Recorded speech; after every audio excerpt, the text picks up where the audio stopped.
Shalom, shalom, mic check, mic check. Can y'all hear me? Kind. All crazy. We got Kashab. No, it's the Reubenite. I thought I heard another voice. Slacky, I knew it was you. Oh yeah, Kashab right here, and then you got that's why he's laughing. You got this lame nigga Danny. Nah, say something. Don't be afraid now. Where was you at, bro? You see these sluggers, Shatar? I swear, bro. Who? Kashab and Yatzizat? No, Kashab's fine. Kashab's okay. But I don't know this guy on my couch right here. No, don't get on your phone now. Hey, man. I'm going to start rebuking you guys, man. That house is got to be rebuked. I'm like, bro, it's all good. Shalom, Rappa. I'm going to start in a minute. I'm just trying to see if I got all these verses down. Hold on.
All praises.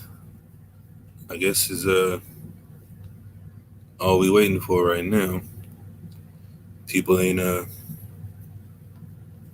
shit, hold on.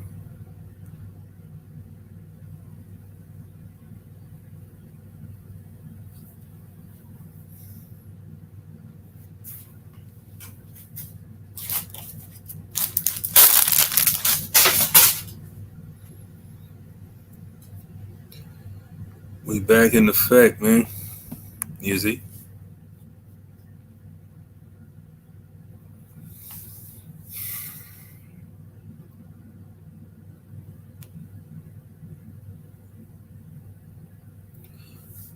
All praises, all praises. We're gonna start.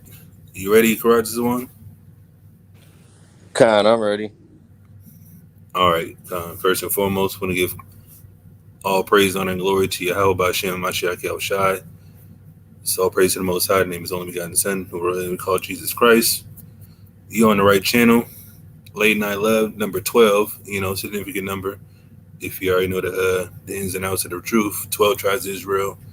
When you go to Revelation, I believe it's 22. Talk about the 12 manner of fruit, which is obviously representing the 12 tribes. But it's talking about the first fruits. We are the first fruits of the world, of the Most High, as a nation of Israel. We don't go into that concept today through the Spirit, Lord willing, like I said, it's edifying. But let me see where I'm at.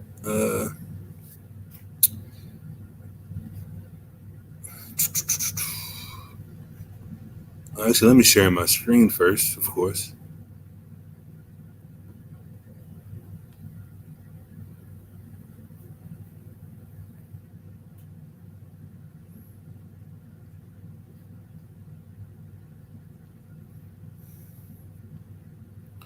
You already know I got my verses pulled up. You can follow along, cross the line, just go as they're written. I think I got a couple more that's in the Apocrypha that's not written here, but we're just gonna go in. Give me Leviticus 23 and 10 first.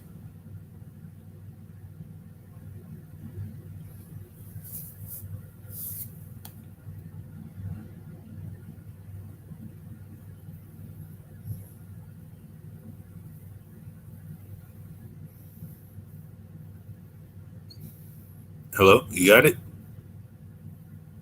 This thing on mute. Reubenite, man. Golly. Yeah, go ahead. Leviticus 23 and 10. Speak unto the children of Israel and say unto them, when ye become into the land which I gave unto you, and shall reap the harvest thereof, then ye shall bring a sheaf of the first fruits of your harvest unto the priest. Exactly. That's just talking about, regular uh, harvesting time where we produce our fruits or, any type of vegetables, whatever the case may be, whatever we grow on the land. Every tribe had land that was allotted to them, that inheritance. And we would bring the first fruits, meaning the best choice fruits, to the temple, to the priests, obviously, who are the extension of the Most High, doing the service to the Most High in the temple. And that was just what we did as a custom. And that's a law that we have to do it. Every time we get a increase, we yield an increase to the priests, not just to the priests, obviously for our poor and for our widows, things like that. The fatherless children, that's for, those people as well, for our poor. So we never had poor people in Israel for real, even though people could serve themselves into servitude and then obviously get money that way. But for the most part, the concept of first fruits is dealing with crops, harvest, things like that. Jump down to 15 and 16 in that chapter.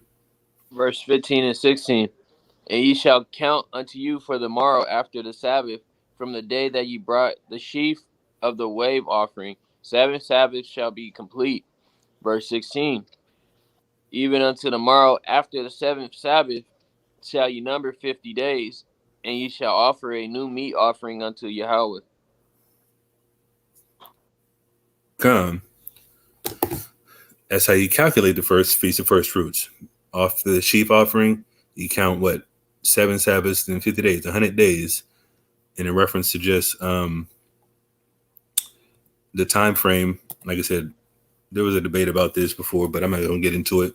But how you calculate it? Give me John 4 and 35 real quick. Let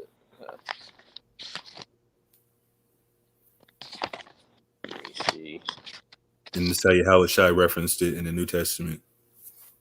The book of John, chapter 4, verse 35. Say not ye, there are yet 4 months, and then cometh harvest. Behold, Go ahead. Behold, I say unto you, lift up your eyes and look on the fields, for they are white already to harvest. So this is referencing what? From the Hebrew New Year, 4 months after that is time ready to harvest. So the New Year usually comes around what? March, mid-March, maybe April sometimes. So 4 months from then is usually around the summertime, which is, when things harvest as well. Fruits, vegetables, things like that. So that's how in references to laws of God, not referencing January 1st, how this white man does a new year, our new year, which is obviously in the spring, 4 months later to the summer. That's what is referencing the harvest. And obviously, there is a spiritual context we're going to get into, and we're going to touch on that within this lesson. Give me Deuteronomy 16 and 16. Okay. Book of Deuteronomy, chapter 16. 16 verse 16. 3 times in a year shall all the males appear before Yahweh thy God in the place which he shall choose, in the feast of unleavened bread, and in the feast of weeks, and in the feast of tabernacles, and they shall not appear before Yahweh empty. Exactly. In reference to that simple concept, those are the 3 mandatory feast days by law that everybody in Israel, should be the males for the most part, or to me, all thy males for the most part have to go to these particular feast days. The Feast of Weeks is, the Feast of First Fruits, another name for it. Or when you get in the New Testament, referencing Pentecost, that's the Feast of First Fruits in the New Testament, and that's when we're supposed to present ourselves, obviously physically before the Most High, keep the feast days by law, and obviously the Feast of First Fruits is when, we do have a feast along with presenting the crops, things like that, to the priest, as is written Leviticus 23.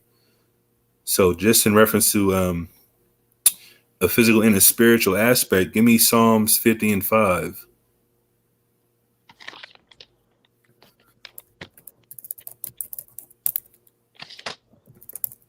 The book of Psalms, chapter 50, verse 5. Read. Gather my saints together unto me, those that have made a covenant with me by sacrifice. Con. So who's the saints? The Israelites. Who made a covenant with the Most High by sacrifice? The Israelites. That's how you know who the saints. What sacrifice did we make? Excuse me. I don't have it written down, but I'll pull it up real quick.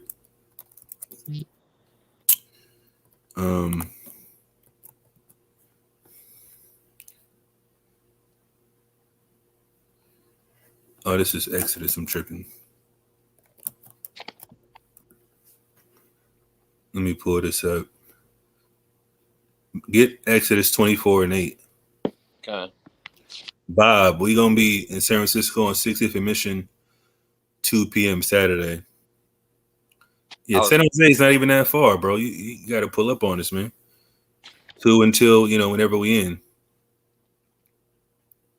Okay, you ready? Slot. Yeah. So send me Exodus 24 and 8. The book of Exodus, chapter 24, verse 8. And Moses took the blood and sprinkled it on the people and said, Behold the blood of the covenant,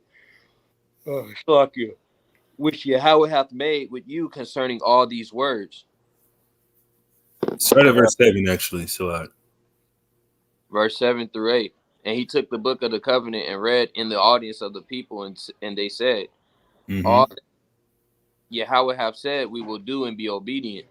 And Moses took the blood and sprinkled it on the people and said, Behold, the blood of the covenant which Yahweh hath made with you concerning all these words. Exactly. All the words of the law. Obviously, in reference to this aspect, it's before Leviticus, but obviously everything that's in Leviticus and Deuteronomy is part of the same covenant. We're all in the wilderness together as a nation, learning the laws, internalizing it, becoming a nation under these laws, binding us to this covenant. That's why, obviously, when we break the laws, that's why there's punishments, because we already agreed to the covenant. Obviously, and spiritually through our children, because we're the same people through blood over the course of history. But that's how we made a covenant with the Most High, by sacrifice, by agreeing to it by blood. And obviously, the spiritual aspect is obviously thousands of years later, we're still in that same covenant, the old covenant. And that's why it's spiritual, like I said, we're under these generational curses, because we're the Israelites by agreeing to these words. Like I said, our ancestors agreed to these words thousands of years ago. So, where was that? So I read Psalms 50 and 5 again. The book of Psalms, chapter 50, verse 5. Gather my saints together unto me, those that have made a covenant with me by sacrifice. Exactly. So we're the people that made a covenant with the Most High by sacrifice. Who else made a sacrifice? Who was told to give a sacrifice before the Israel was made? Do you know? Abraham. Abraham, of course. But did he actually sacrifice somebody? Not a person. He sacrificed a lamb, because the Most High saw his faith. That's obviously another topic. But the Most High doesn't require us to give people as a sacrifice outside of himself ordaining it through Yahweh Shai. So even though there's a verse in here, or in the Bible in Judges, I believe, where a man that made a vow to the Most High, he would sacrifice whatever came to his door, which was a person, eventually his daughter. but that's not what he ordains by laws as far as verbatim. And it's not necessarily a covenant aspect either. But the Most High told Abraham to sacrifice his son, but he ended up stopping him. And that's just a concept, like I said, that we got to be familiar with as the nation of Israel. Sacrifices are necessary for certain things. And our sacrifice in reference to getting back to the covenant was through Yahushua Yahushua, which was ordained through prophecy by the Most High. Give me Romans 3:25. Shalom, Shar. Congrats on the seed, my brother. Romans 3:25. Romans chapter 3, verse 25. Whom God hath set forth to be a propitiation through faith in his blood, to declare his righteousness for the remission of sins that are past, through the forbearance of God. God has sent forth to be a propitiation. Propitiation is literally like an atonement, another word for sacrifice. And let me get that in the Greek, actually, because this is a good point to transition into. Let me see. Propitiation.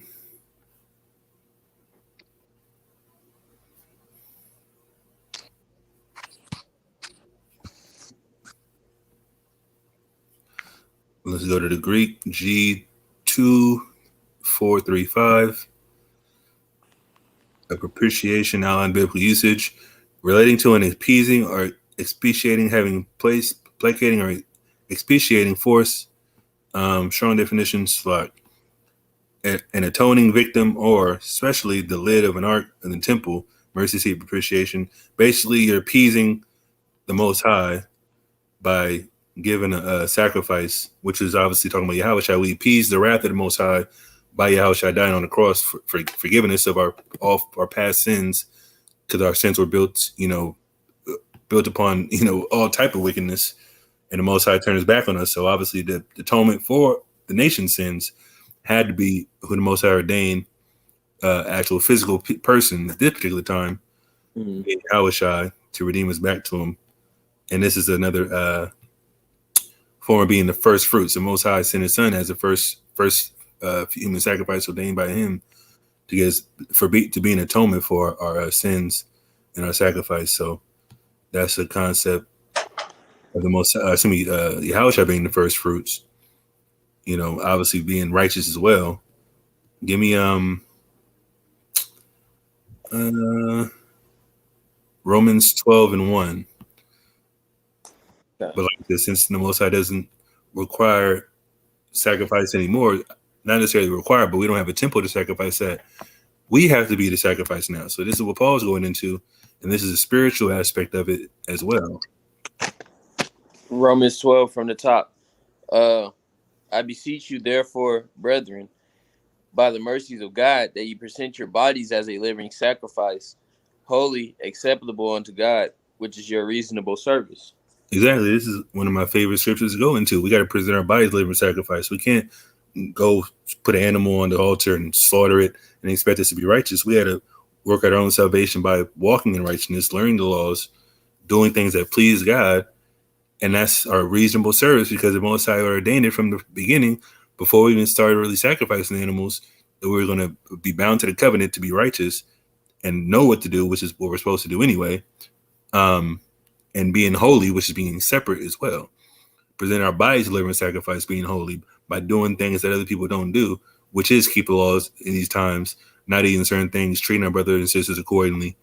Everything that we teach on the streets, not being hypocrites, not being liars, not, holding grudges and things like that. Not, plotting on your people, Those are simple things we can control, but it all starts in your mind. So we renew your mind, as Yahweh Shai references as well, and Paul, by being born again. That's how you're born again, by rethinking renewing how you think. You change how you think, you don't change your actions. That's pretty simple. Right. Right. Yeah. Give me Matthew 19:21. Matthew 19. The book of Matthew, chapter 19, verse 21. Jesus said unto him, if thou wilt be perfect, go and sell that thou hast, and give to the poor, and thou shalt have treasure in heaven, and come and follow me. Exactly. Most people sacrifice to get riches of the world and things like that. Also, sacrifice to get a woman or, a job. Some people like to, get lined up to shave their beard. They be clean for a job. Like, nah, I'm not going to do that. Even though before I came to the truth, I worked at a job and I was getting lined up and stuff. As soon as I learned about that, I'm like, I'm not going to get lined up no more. I should come in looking real rough. My manager came up to me one day. He pulled me in the room. He's like, hey, man, like, your hair looks unkept. I'm like, what? And I knew he was trying to get somewhere. So I kind of baited him. I'm like, what do you mean? Like, I don't know what you're talking about. He's like, yeah, your hair's unkept. Because I used to come in there with braids and the beard, and my beard wasn't lined up. He used to try to get at me, like, yeah, like he wanted me to look like a damn slave again. I'm like, nah, bro, like I don't care. Like he didn't want to say what he wanted to say, but he said it in a way that I knew he was like, okay, you talking about I'm looking kind of rough and rugged around the edges, which is I don't care. Like you're not gonna tell me to cut my hair. I know you're not gonna do that. It was a Mexican dude too, cool dude, but I'm like, bro, like this is your bald and clean shave. Like, nah, I'm not gonna do that. You feel me? I'm over here looking like, Yahweh with a beard and an afro. And I'm not changing nothing. I might clean up myself now, but as far as that time, I didn't care. I'm getting paid. I'm sitting in my chair at the call center. I'm just collecting checks. I don't care about this job. Like, you can fire me now if you want me to. But I'm not going to bend for nothing. I'm not going to break the law because you think my hair looks unkept. Nigga, who are you? Like, you're probably a Catholic or whatever, but even if you're not a Catholic, you're not keeping the law, which is a problem. But you can't bring that into the workplace. But at the same time, I just want to get that testimony. Like me changed my mind, changed my thought process, stopped me from committing sin with something as simple as getting lineups, things like that. There's people out here teaching online, trying to scold and act like they're super righteous, but at the same time, like first of all, you're not teaching on the streets. Secondly, brothers out here getting lineups, knowing it's not you're not supposed to do it. I literally seen the video, brother, posting his lineup, talking about, yeah, I know it's a sin to do it, but man, I feel good. I'm like, bro, what? Like, are you kidding me right now? Like something that simple, knowing like it's a sin, you can't do it. But guess what? Makes him look good, makes him feel good. So I guess it's okay now. Who's gonna judge him for that? The Most High gotta judge him. We can tell him all we want, but if he don't change his mind and fear the Most High properly, knowing it's a sin, he admitted in the video that it's a sin. But I feel good now. I feel great. I'm like, that is ridiculous. And another brother, we talked about this last week. I think Karaz is on about the brother that got a tattoo on his face or whatever. Like, really, bro? Like, that's ridiculous to me. It's like too, like it'd be cool brothers and stuff too, and it's like it just be like I'm like, bro, how you gonna be teaching and stuff, and then you just go get that on your face, like, oh, bro, that don't even make sense, bro. Yeah, it don't. Niggas is hypocrites.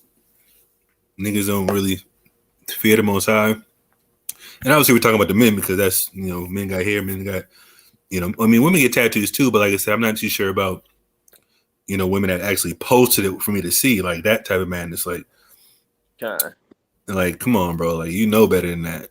Like, you literally said in the video, like, better. And we teach against it. Multiple people teach against it, but I'm just saying, like, where is it stop? Where, why are you trying to cut corners like you're cutting your beard or your line or whatever, just to try to, look good for somebody else? You're supposed to be pleasing the Most High, like it says in Romans 12:1, being holy and a living sacrifice, present your body living sacrifice. It's your reasonable service, and it also says the commandments aren't grievous. So I got a widow's peak. You can see it right here. I'm not really caring. That's why I get my hair braided for the most part, because I mean, I could actually cut this off. It's not part of my line per se, but I'm just like, why? I'd rather just get my braids done. But anyways, you have something? I just had one preset. Let me see. It was about sacrificing away. Let me see. But it was on the left side, since we were talking about, like, when people do wickedness instead. Let me see. I'll read both of these if you don't mind, Baba Shah. It says Psalms 4 and 5, offer the sacrifices of righteousness and put your trust in Yahweh. So that was that first one. Offer the sacrifices of righteousness. There's a precept I'm gonna get on that in a second. It's in his lesson. It's in the apocrypha though. So go ahead. And then the last one was let me see. It's I think it's the one in Psalms. Oh no, Proverbs 15 and 8.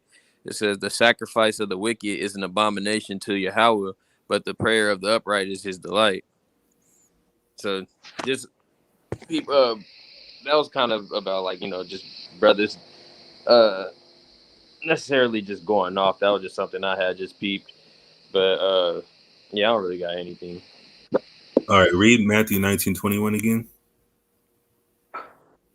Matthew chapter 19, verse 21. Yahweh said unto him, if thou wilt be perfect, go and sell ass and give to the poor, and thou shalt have treasure in heaven, and come and follow me. Exactly. If you're gonna be perfect, sell all you have, give away your valuables, give away the thought process, thinking you gotta get ahead in life, all that type of stuff. Give to the poor, the less fortunate don't have it, probably will never get it in life. And you're gonna have a treasure in heaven, the treasure that we all should be aiming for, that crown of life, the everlasting rulership, all that type of stuff. And follow who the world calls Christ, because he wasn't worried about money.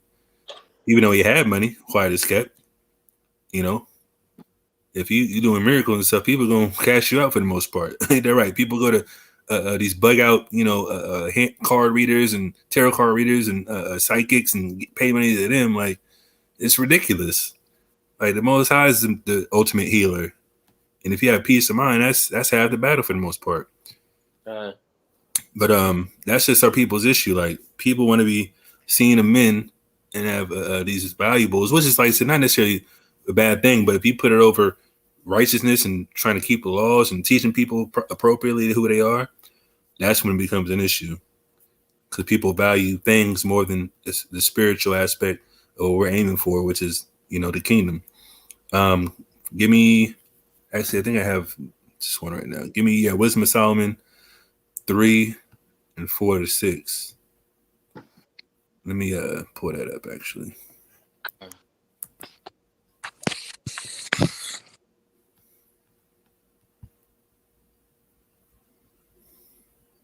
Wisdom of Solomon, chapter 3, verse 4 to 6. Let me know when you're ready. Go ahead.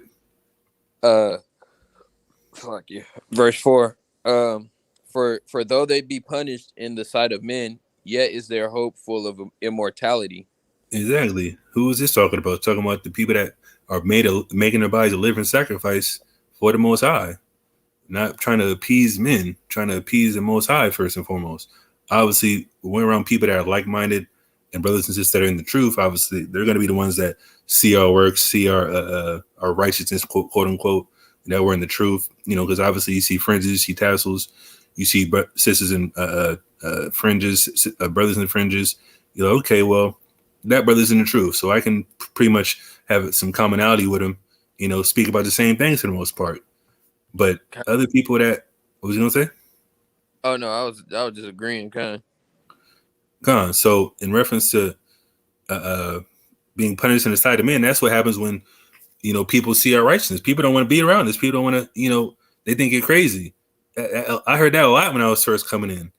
People unfriending me on Facebook. My brother telling his friends I'm crazy. His friends see my post thinking I'm crazy and following me. I'm like, I don't care. My cousin's talking about I can be posting stuff online. I'm like, man, please. That's how I know I'm in the right space. Because you don't know nothing. You can't tell me anything about this because you don't know nothing. You ain't never taught me this. So why you gonna tell me to stop doing something that you can't teach me otherwise? It's crazy too. I meant to tell you guys. Shouts out to Deacon too. My boy that he just got in the truth not too long ago. It's been sticking with him. Like, he went from like pretty much being like a what do you call it? A Protestant, right? He grew up Protestant, and he got in the truth, and now his whole family kind of looks at him weird and stuff. Like he didn't grow his beard out and everything. But he was telling me because he worked at a like San Mateo High or something now, and he said Uh-huh. he's this little 15-year-old walking around with his fringes, and he was like the only little boy there, and he had like the full ribbon of blue on and stuff like that, Yeah. and he had the Mount Sinai shirt from Deacon on. And I was Oh like, oh wow, that's powerful. yeah, I was like, this now it's happening in high school. This is what they gonna hate to see. That's powerful. That is powerful. Youngsters like that coming in. Kind, That's that's what we need. The young lions, man. But read that again, verse 4. verse 4. For though they be punished in the sight of men, yet is their hope full of immortality. Exactly. Another way being punished inside of men is what? Being on the Southern Public Law Center list, the ADL, being demonized in the media, being listed as quote unquote future terrorists, all that type of stuff. And eventually there's gonna be, some type of repercussions, for, Israelites that they know they're Israelites. They're gonna come after us in some type of way. There's a what's it called? Project Megiddo. You can look that up. I'm not gonna get into it, but it's a government project that they already cooked up for people that not just Israelites per se, but just people that believe in God and people that are going hard against this wicked nation's agenda per se, but mainly the Israelites. So they already know we're not folding for nobody. I mean, some people might fold, but ultimately the Israelites are going to last a lot longer than Christians. Even though, like I said, I'm not going to speak bad on the Christians because, like I said, they have faith for the most part. But if they're not Israelites, then hey, they had the judgment already. So whatever they do doesn't really matter. The Israelites, we're hoping for the Israelites to be standing 10 toes down and firm in the walk, But Israelites that are in the truth, we're going to be the ones that are going to be chastised for teaching how the way we teach. But our hope is what? Full of immortality, everlasting life. Go ahead. Verse 5. And having been a little chastised, they shall be greatly rewarded. Uh-huh. For God proved them and found them worthy for himself. Exactly. We're being a little chastised, we're going to be greatly rewarded for being demonized, like I said, online, in the media, on YouTube, whatever the case may be. We're going to be greatly rewarded by what? By standing firm, enduring to the end, as Yahweh teaches. And then what? For God proved us being what? Gold is tried in the fire, as is written, and found them worthy for himself. Being worthy is obviously what? Being, part of the first fruits. And it's going to explain it in the next verse, and obviously in this lesson. But we're being worthy of the Most High, more than likely, I'm not going to say we are, but, the common theme is what? Be part of the elect, the 1/3, That's being worthy of the Most High. Go ahead. Verse 6. As gold in the furnace have tried them and received them as a burnt offering. Exactly. The Most High going to receive these people that are going to be rewarded, that are God proved, and they're going to receive us as a burnt offering, meaning what? We're going to be the ones that are the first fruits, of this particular, redemption. Like I said, the part of the elect, or Lord will be that number. So let's go to. Let me pull it up again. Here we go.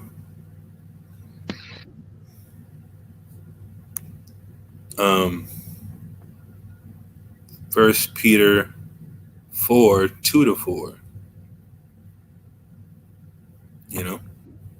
The book of First Peter chapter 2, verse 4. To whom coming as unto a stone, uh, disallowed indeed of men, but chosen of God and precious. Bird, you want me to go to verse 5 as well? Where are you at? First Peter 2:5 now. That was Nah, I need 4-2. Oh, 4 and 2. Okay. First Peter chapter 4, verse 2. That he no longer should live the rest of his time in the flesh to the lust of men, but to the will of God. Exactly. Making your body a living sacrifice, being holy, being separate, as the Most High ordained us. Go ahead. Verse 5. Who shall give account to him that is ready to judge the quick and the dead? Where, hold on, where you at? You just skipped something. Oh, never mind. So, I meant to read verse 3. Slock you. For the For the time past of our life may suffice us to have wrought the will of the Gentiles when we walk. Exactly. What does that mean? For the time past of our life, our previous lifestyle, before we came to the truth, before we renewed our minds, we would have wrought the will of the Gentiles, meaning we'd have been like heathens, actually. When we did what? Read it. Keep reading. When we walked in lascivious, Lasciviousness. lust, excess of wine, Uh-huh. uh, bank, Revelings. revel, Banquetings. banquetings, and abominable idolatries. Exactly. Just as the heathens do. That's what the heathens are usually into. Even though, like I said, we became worse than the heathens, but the Most High, or excuse me, Peter is referencing what? When we were living like that, we would have wrought the will of the Gentiles. We'd have been destroyed just like them for acting like them, and that's what's going to happen to the 2/3 of the nation, because they're not going to get this. They're not going to come back to the truth. They're not going to come back and walk righteously. Keep reading. God, verse 4, wherein they think it strange that ye run not with them to the same excess of riot, speaking evil of you. Exactly. That's exactly what we were reading earlier in Wisdom of Solomon. It says what? We're being punished in the sight of men, for our hope is full of immortality, and having been a little chastised, they should be greatly rewarded. For God proved them and found them worthy of himself, as gold tried in furnace, or excuse me, as gold in the furnace as he tried them, and received them as a burnt offering. Meaning what? When you get to Peter, he's saying the same context, the same concept. They think it's strange that we not run with them. They think it's strange that we're not in the world no more. We don't do worldly things no more. We don't smoke weed. We don't hip and pan ourselves. We don't sell drugs. Some of our women don't strip. They don't whore themselves out. You know, they don't get drunk to the point where they lose consciousness. Or men, and vice versa. You know, we don't wear mixed fabric, even though some people, I don't know, some Israelites do. I don't know why, but listen, that's between them and the Most High. But we don't wear mixed fabric in SICARII, the school of SICARII. That's for sure. And speaking of which, you know, I got my shirt on, the chariot way. But it says what? Wherein they think it's strange that you not run with them to the same excess of riot, speaking evil of you. Oh, this man don't go out no more. He don't go to the clubs no more. He don't want to, you know, smoke weed no more. He don't want to do drugs, sell drugs. Like, oh, this dude, man, he can't come around no more. We can't even see him the same. He's gonna ruin our fun, telling us what we're not supposed to do. I don't want to hear that. You know what is saying? What is it, Minister Society? I don't want to hear that bullshit, Sharif. That type of shit. You know, people don't want to be around this. Like I said, I gave a statement earlier talking about people, you know, unfriending me on social media because of what I was posting when I first came in this thing. I was going super hard posting online. I was getting blocked every 30 days, whatever the case may be, banned on Facebook, banned on Instagram sometimes. I'm like, all right, whatever. I don't care. You know, I'm still in this thing 4 or 5 years later doing the same thing. I don't post online as much as far as just, you know, just random things, but I'm in the streets every week teaching our people, congregating, you know, keeping all the laws every day, no questions asked. I'm on autopilot. You feel me? So that's what it's talking about. Peter's referencing people leaving the world and people from the world looking at us, or people that's in the truth. Like, man, this person's weird. Like, why are he wearing the fringes? What are them things on his hip? Like, why he got his beard? Like, why don't he shave his beard? Why don't he get in line up? Why don't he celebrate these holidays? Because it's an abominable idolatry, as it's written right here. Revelings, banquetings, lust, lasciviousness, all that type of stuff. I get that all the time. Bro, why don't you shave your beard? Cut your beard off. You look so old. Like, so what? Why are you wearing it? It's crazy. It's crazy. Shalom, Apayak, the new officer at Long Beach, man. Shalom. You gotta change your title now, Apayak. You're not a soldier no more. But let's keep going. Give me let me make sure I didn't skip nothing. Romans 11 and 16, and then jump to 28.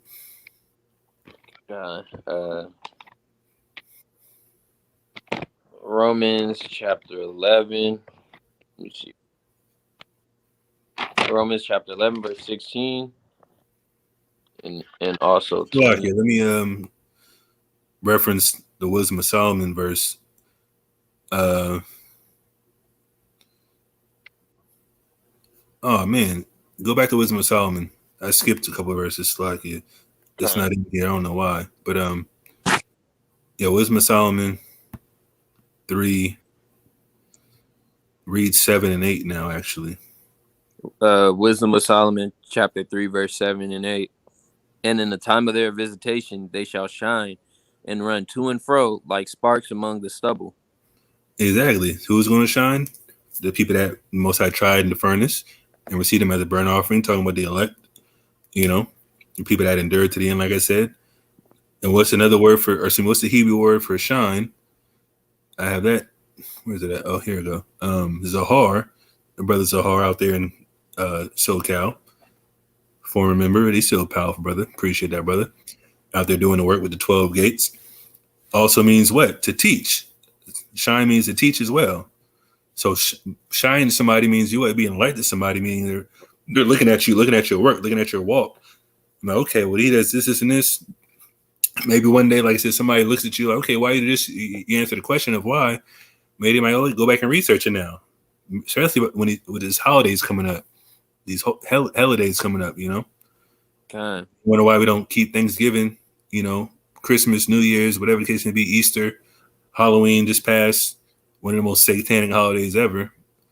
And that's how you teach and enlighten people, by letting them see your works and teaching them along the way when they ask questions about it. Some people don't ask questions. They just think you bugged out. Not a problem. We don't care. We don't fold. We don't worry about what people say, because people speak bad about Yahweh, who was the greatest among us, But keep reading, Slakia. God, verse 8. They shall judge the nations and have dominion over the people, and their Lord shall reign forever.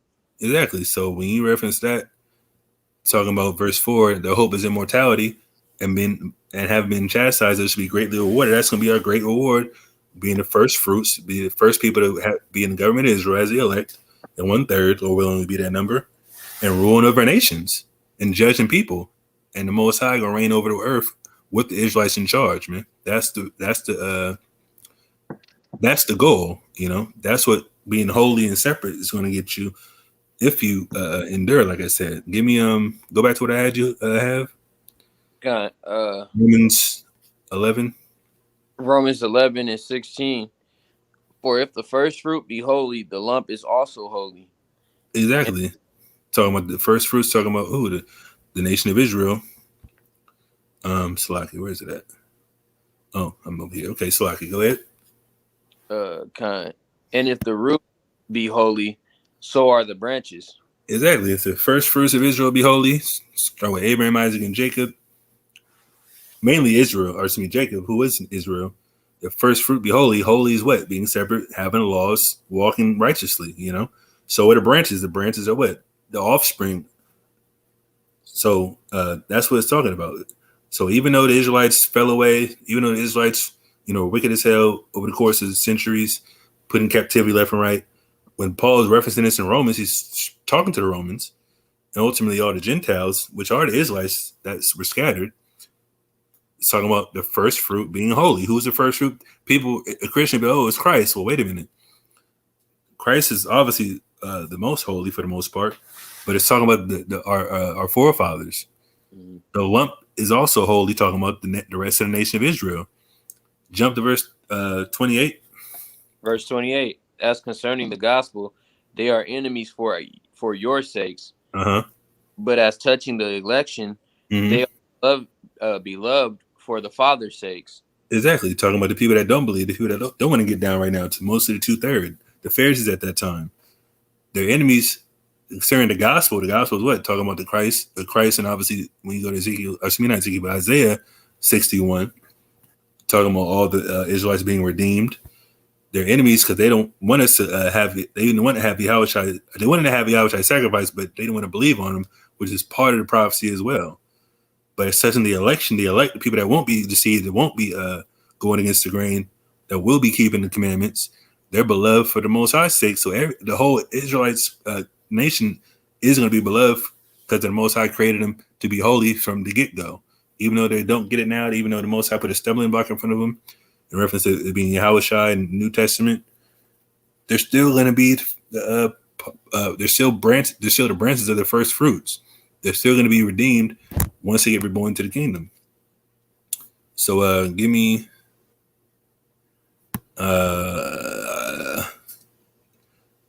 Jeremiah 2 and 3. The book of Jeremiah, chapter 2, verse 3. Go ahead. Israel was holiness unto Yahweh. Israel was holiness unto Yahweh. That's how you reference Romans 11.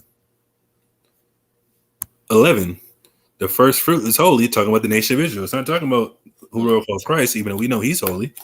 Go ahead. And the first fruits of his increase. The first fruits of his increase. Wait a minute. That's making a correlation to what? Harvest, crops, planting seeds. The Israelites were holy, the first fruits of his increase. The people that he chose to be better than everybody else. Those are the first fruits of his increase. And all the nations he created, he chose the Israelites. That's when you go to 2nd Ezra, the 5th chapter, and it says all that from what, 20, 22, 23, 24, whatever. Out of everything that he created, he chose one vine, one pit, one plant, lily, things like that, all referencing what he chose in referencing the nation of Israel for the most part. Go ahead. All that devour him shall offend. Evil shall come upon them, saith Yahweh. Exactly. All that devoured the Israelites, Most High is going to be offended at them, and evil is going to come to him. That's the prophecy as well, starting when it references Genesis. If he curses Israel, he's going to be cursed. If he bless him, he's going to be blessed. Guess what? Every nation curses Israel, so they're going into slavery, period. Right. It's already been predestinated, preordained, and our job is to get right before that day. Because like I said, we don't know who's going to be the 2/3 yet, but, knowing this truth, it's half the battle, but walking it out is the hard part and enduring, like I said. But with the spirit and power of Yahweh Shema Shah dwelling in you, having your mind renewed, that's going to be, like I said, the objection, or something, not objection, what's the word I'm looking for? Basically, that's going to be the goal in mind, while we're alive and in this walk.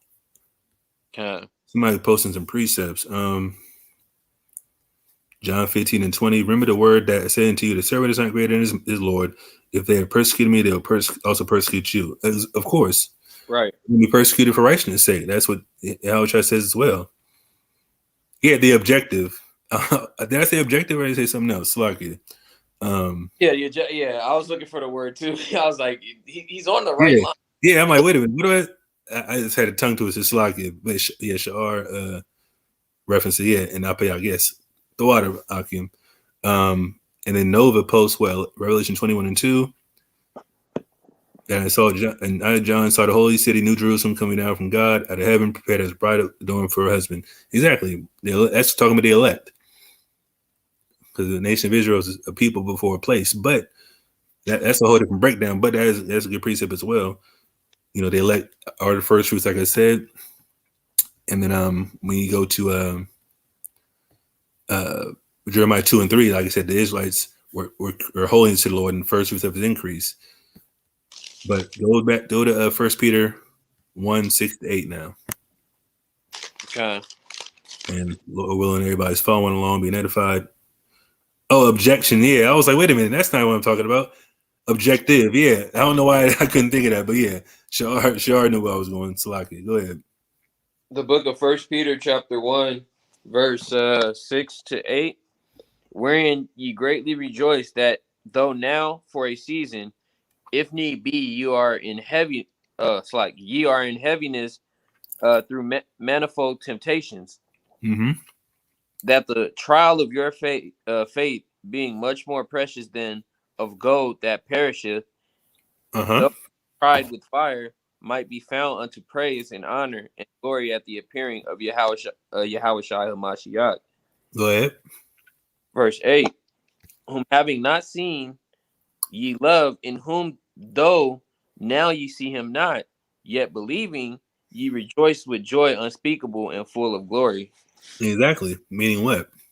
It says what? We're greatly rejoicing in this season because we're working through temptations. We're working through, building up our faith and things like that, our spiritual fortitude, the trial of our faith, which is what we're doing now. We're in the world, but we're not of the world, It says our trial of our faith to be more precious than gold that perishes, because, Yahweh references what?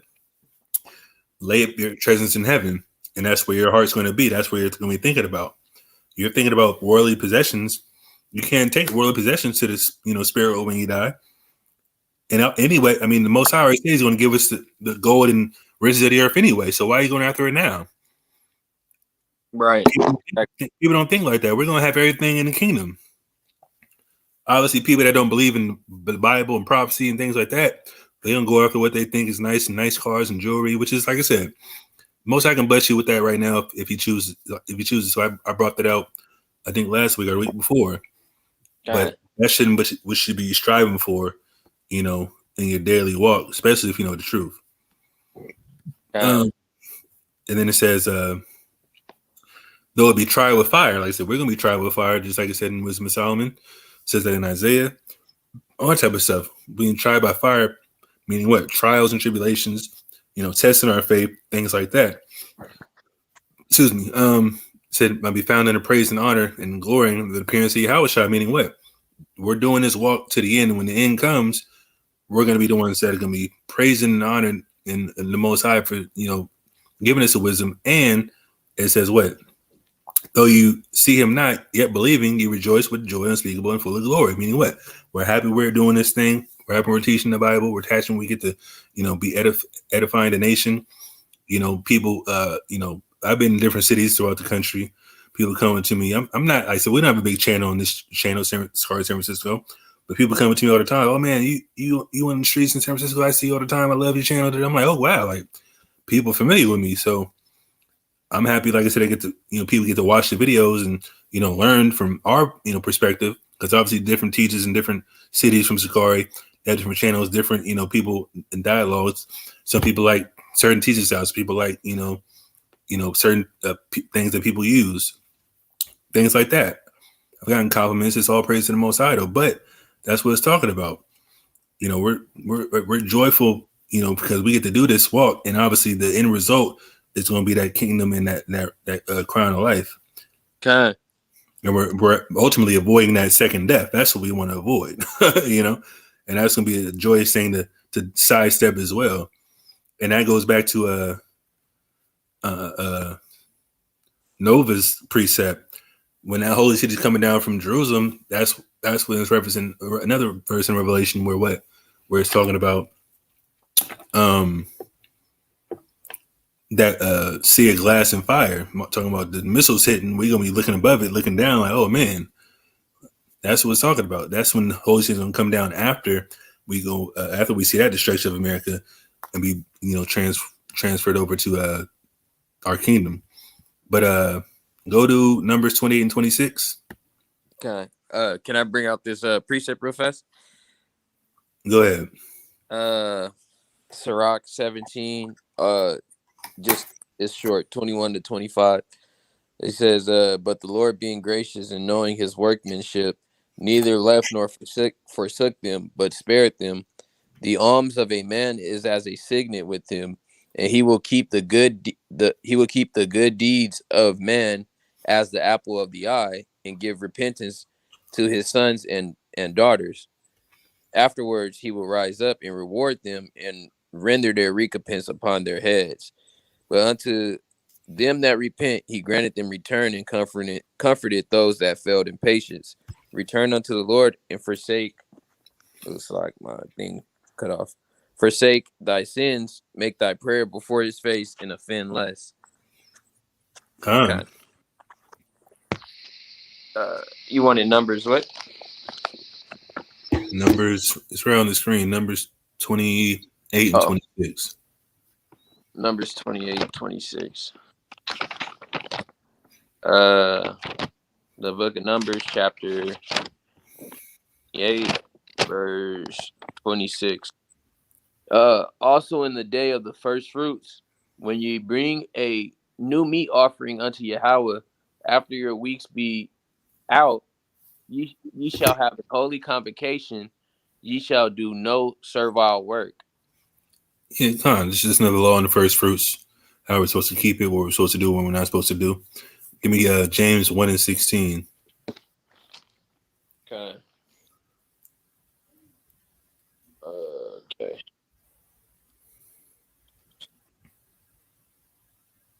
The book of James, chapter 1,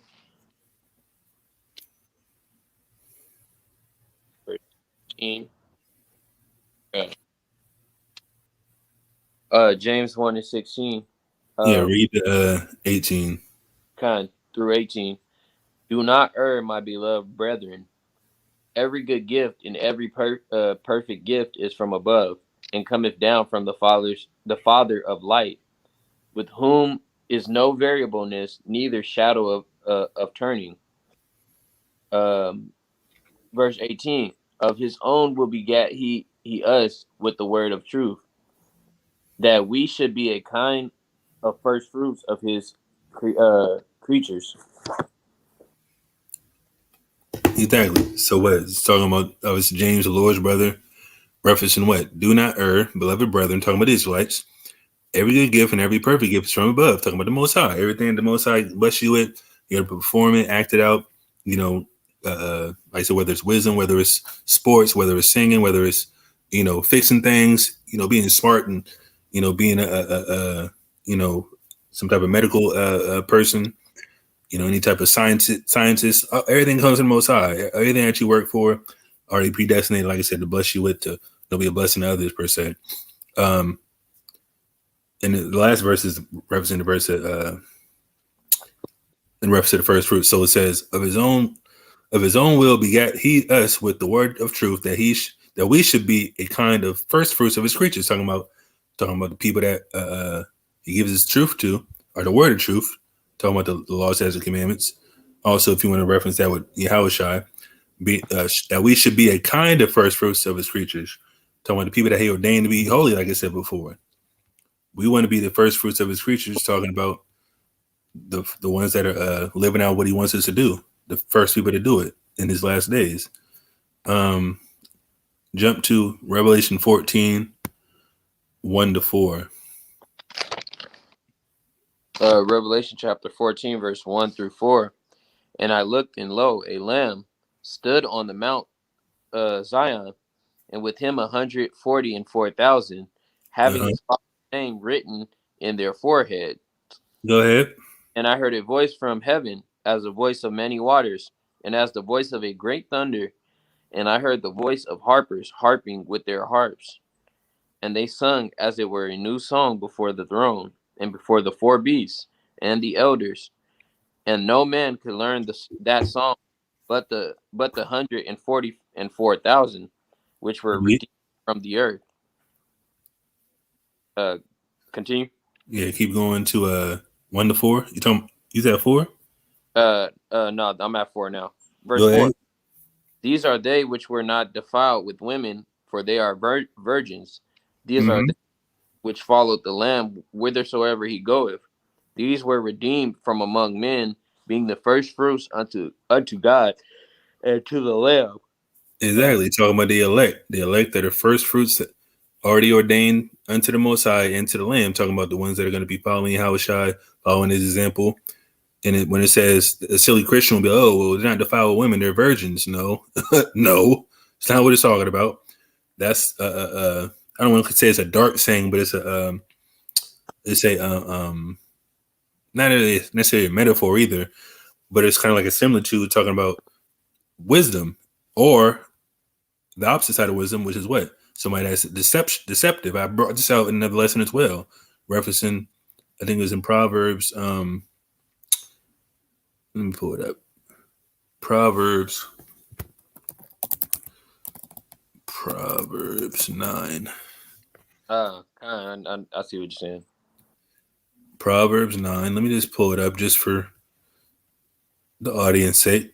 Proverbs 9.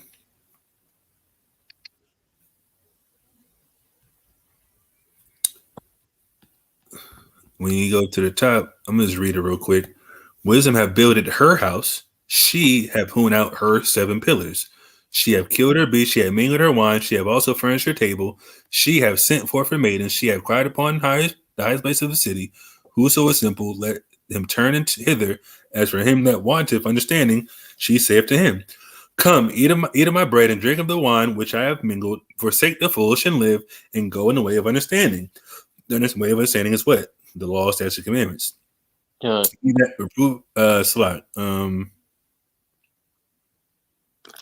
Let me go to verse 13. A foolish woman is clamorous. She is simple and knoweth nothing.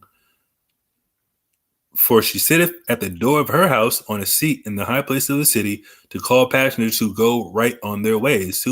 Whoso is simple, let him turn in hither. And as for him that wanteth understanding, she saith to him, stolen waters are sweet, and bread eaten in secret is pleasant. But he knoweth not that the dead are there, and that her guests are in the depths of hell. Talking about somebody that's wicked compared to wisdom. They're both women for the most part. So the wicked woman is going to cause you to die. The righteous woman, or the wisdom that the Most High gives and wants you to hearken to and bring in and feast on, because it's all about it's talking about a dinner or a supper, if you want to call it that. Because when you go down to verse 17, it says, "Stolen waters are sweet, and bread eaten in secret is pleasant." So talking about what doing wickedness in secret is good to somebody that don't give a damn about the Most High. If you want, it says, wait a minute. So verse 4, and then also verse 16 is kind of polar opposites. Verse 4, whoso is simple, let him turn in hither unto the righteous wisdom. So if you want understanding, that's who you turn to. But when you read verse 16, it says, whoso is simple, let him turn in hither, talking about who? The foolish woman. If he's simple, you're going to turn to the foolish woman or the person that has righteous wisdom.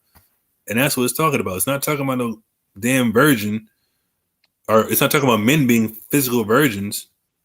Oops, that's not what I wanted. You know what's crazy about that verse too? In the GNT, like how it's talking about in a spiritual sense, like relating it to women in the GNT, and it's talking about the wicked woman being at the corner. It's talk in the GNT. It says I think it says a prostitute sits at the corner, and she's pretty much like a woman waiting at the corner, like waiting for men to pick her up and lure her and stuff like that, just to bring them back home. Exactly. And for them to just end up dying, being led to their own grave. And I'm like, yeah, that's deep how Revelation, with it talking about women and the virgin and stuff like that. That's just deep. If wisdom is likened unto a woman, then we know that our ignorance and us going off and following other doctrines can be likened unto wicked women, like you just said. Like, that's a perfect analogy. So yeah, the Christian will be, oh, you got to be a virgin. You can't be dealing with women. Like, that's just retarded. Yeah, it doesn't even make sense. So and like I said, these are they was follow the Lamb. These are they was follow the Lamb, which others he go. These are redeemed from among men. So being redeemed from among men is synonymous being the first fruits, being the crops that somebody picks up and brings to the temple, to the priest. This is more of a spiritual aspect, being the first fruits unto the Most High and Yahweh Shai. Jump to verse 12 in that same chapter, Revelation 14 and 12. Okay. And I'm going to answer King Faith Hymn's question in a second. Or the Eternal Tabernacle has a question first, actually. So we're going to answer that question. And then Faith Hymn. I'm almost done, as you can see. Verse 12. Here's the patience of the saints. Here are they that keep the commandments of God in the faith of Jesus. Exactly. Talking about the elect. The elect are the people that keep the faith of Yahweh Shai and keep the commandments. Those are the saints. Period. Go to Matthew 9, 37, 38. Okay. The book of Matthew, chapter 9, verse 37 to 38 says, Then saith he unto his disciples, The harvest truly is plenteous, but the laborers are few. Pray ye therefore Yahweh, pray ye therefore the Lord of the harvest, that he will send forth laborers into his harvest. Exactly. The Most High sent his son to be the first fruits, and then obviously we're supposed to be the first fruits along with Yahweh Shai. The harvest truly is plenteous. The nation of Israel is vast and all scattered abroad, but the laborers are few. There's not many people in this walk scattered to the four corners of the earth that can teach all the people that need to be brought in. The 144,000 isn't a lot of people for the most part, but the 1/3 is innumerable. There's still got to be 1/3 attached to the elect, who are obviously most of the elect, but the elect of the elect is 144,000. So It says, pray therefore to the Lord, to the Yahweh of the harvest, that he will send forth laborers into his harvest. So there's people that need to be harvested from the world into this walk, into the truth, the spiritual walk, to be redeemed from the earth, in reference to changing their walk, changing how they think. Like I said, being an example to the rest of the nation of Israel, who are going to be the 1/3, because like the elect are men for the most part, but the 1/3 are men, women, and children for the most part, I believe. So that's what we're hoping for, man. People to come into this walk.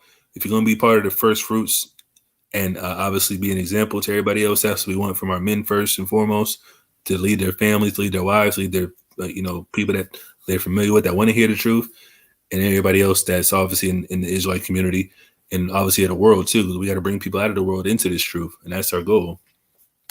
So that's pretty much a lesson. So let me go here. Isaiah 34:9. Okay.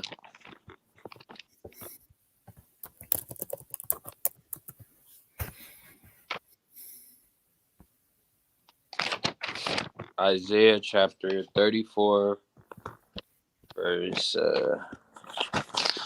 9. Well, let me just read this question. And the land thereof shall become a burning pitch.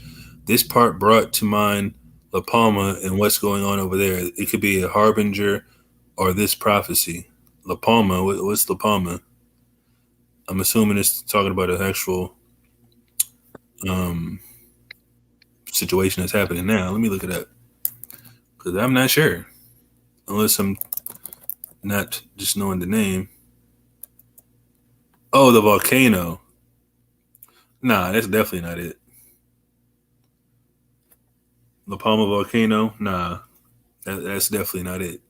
Is that volcano they're talking about? That oh wait, no, I'm thinking of something else. Never mind.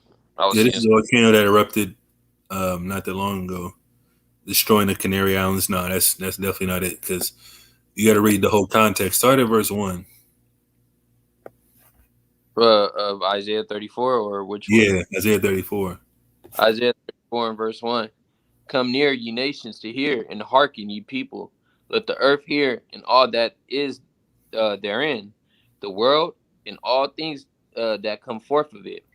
For the indignation of Yahweh is upon all nations, and his fury upon their armies. He hath utterly destroyed them. He hath delivered them to the slaughter. Their slain also shall be cast out, and their stink shall come up out of their carcasses, and the mountain shall be melted with their blood. Read. And all the host of heaven shall be dissolved, and the heavens shall be rolled together as a scroll. And the heavens will be rolled together as a scroll. What does that sound like? We say it's nuclear missiles, but somebody else can say something else. But that's what we believe. That's what a scroll looks like. When you see a missile drop in that mushroom cloud, it looks like a scroll, and at the top, it looks like a damn, top of a tree almost. Go ahead. And all their hosts shall fall down, as the leaf falleth off from the vine, and as a party fig from the fig tree. Read. So this is what it's talking about. Go ahead. For my sword shall be bathed in heaven. Behold, so it's not talking about spiritual heaven. It's talking about the land we're on, because there's 3 heavens according to Paul. Right where we see on the land, our plane, the second heaven, talking about the sky, the third heaven, talking about the actual heavenly realm, what we can't see, the 4th dimension, if you want to call it that. Go ahead. For my sword shall be bathed in heaven. Behold, it shall come down upon Idumea. It's going to come upon Idumea. Idumea is what? It's actually a Greek word for Edom. It's talking about Edomite's destruction. Read. And upon the people of my curse to my judgment. Go ahead. The sword. We believe this is talking about Babylon, obviously in America, because it's talking about what? Heaven should be dissolved. How is it going to be dissolved? And heavens rolled together as these scrolls, talking about bombs being dropped on America, period. Keep reading. The sword of the Lord, or the sword of Yahweh, is filled with blood. It is made fat with fatness. Go ahead. And with the blood of lambs and goats. With the fat of the kidneys of rams. For Yahweh hath sacrificed in Basra. Sacrifice in Basra, which is a city in Edom, But we already know Esau's not over there no more. Esau's in America. So it's just referencing these cities representing the nation, wherever the nation's at, which is in America. Go ahead. And a great slaughter in the land of Idumea. Go ahead. And the unicorns shall come down with them, and the bullocks with the bulls, and their land shall be soaked with blood, and their dust made fat with fatness. Read on. For it is the day of Yahweh's vengeance, and the year of recompenses for the controversy of Zion. Yeah, it's a future prophecy. It hasn't happened yet. For it is the day of the Lord's vengeance. It hasn't happened yet. And the recompenses for the controversy of Zion, Israelites. The controversy of the Israelites. It's not talking about La Palma or volcano. It's talking about him getting vengeance on the Edomites for what they did to the Israelites. Read on. And the streams, in the streams thereof, shall be turned into pitch. The streams are to be turned to pitch. When you go to Genesis, what is it? 34? Or no, not 34. Am I? Oh, here it is, slot. Matter of fact, let me go to this one. Genesis 27.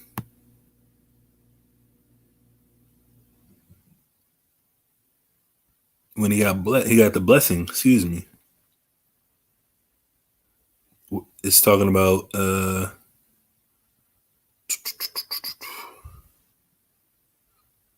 basically where he blesses Esau and Jacob, pretty much giving them the same blessing with the corn and wine. And the pitch is obviously talking about the oil, things like that, which is America has oil. But that's what it's talking about. The stream should be turned to pitch, talking about fire pretty much. Go ahead. Dust thereof to brimstone, and the land thereof shall become burning pitch. Burning pitch. It's going to be fire everywhere. That's what it's talking about. The nuclear bomb's going to drop, and it's going to be, it's going to be pretty much a land of flames.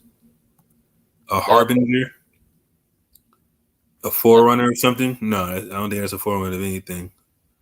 Because I didn't know what that meant as far as the definition. No, I don't think that's a forerunner. I don't think that's a forerunner of it. A forerunner of that would be Hiroshima and Nagasaki.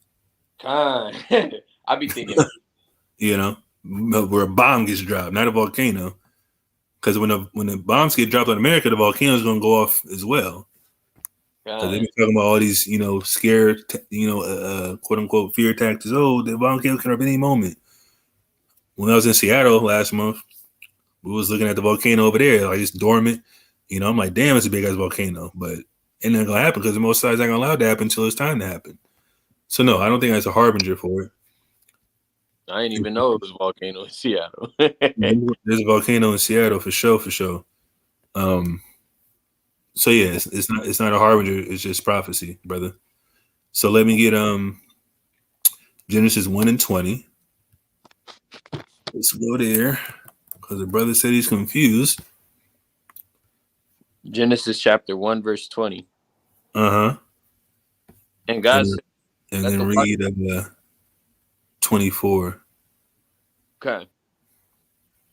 And God said, let the waters bring forth abundantly the moving that have life, and fowl. Let the waters bring forth abundantly the moving creature that have life. Go ahead. And fowl that may fly above the earth in the open firmament of heaven. So, read verse 24. Verse 24. And God said, let the earth bring forth the living creature after his kind, cattle and creeping thing, and beast of the earth after his kind, and it was so. So his question is, Genesis 1:20, 1:24 seem confusing to me. My question is, if we were all created in Genesis 1:21, or excuse me, 1:20, what is 1:24 meant to be? So let's read this slow. Genesis 1:20. Okay. And God said, let the waters bring forth what? Read this part very slow. Let the waters bring forth abundantly. Now read verse 24. And God said, let the earth bring forth. Let the earth bring forth the living creature. That's the difference. Let the waters bring forth some creatures, and let the earth bring forth creatures. So we weren't all created on the 20th. Man was created in verse 20 because man and women are mankind come from what? Out of the water, out of the womb of a woman when the water breaks. That's just common sense. Okay. But that's the difference. You got to read it slower and just look at the words.